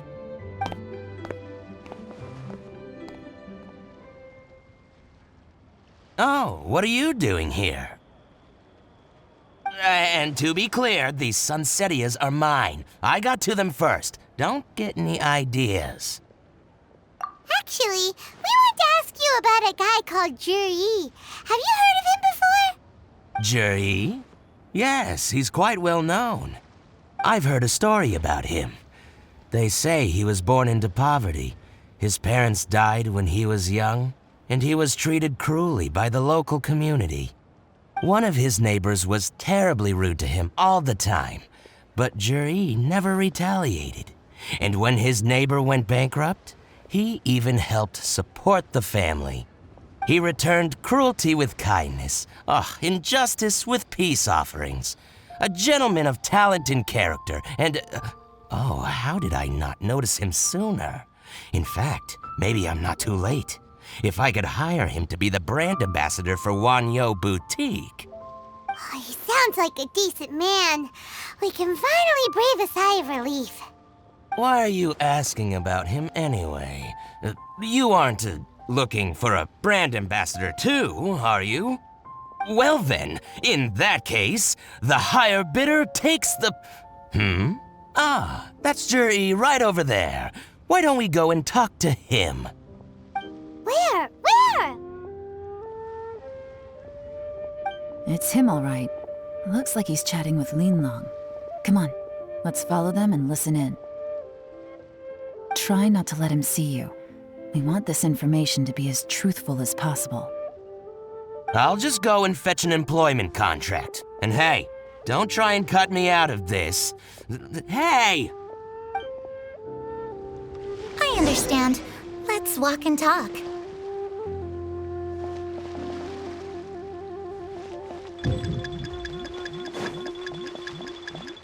What are you waiting for?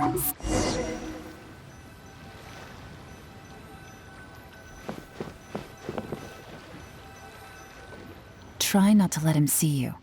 We want this information to be as truthful as possible.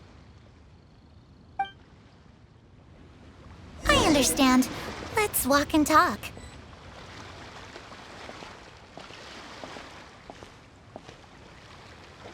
My friend, what can I get? So, you were looking to buy a wineware set? Oh, now I can see that you're a connoisseur, so I won't bother trying to con you. I trust you understand our shop quite well?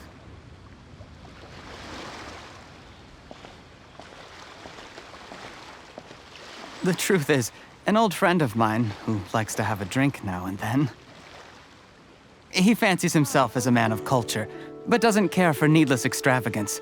So I thought I might buy him a set of high-quality fakes. How very thoughtful of you. Leave it to me, then. Come and collect it at Shigu Antiques whenever is convenient.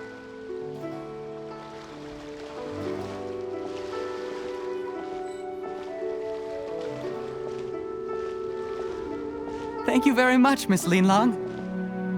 It's my pleasure, Mr. Juri. These days, it's quite rare for someone of your standing to still keep up with their old friends. It's nice to see. I'll be sure to pick out a good set for you. You can count on me.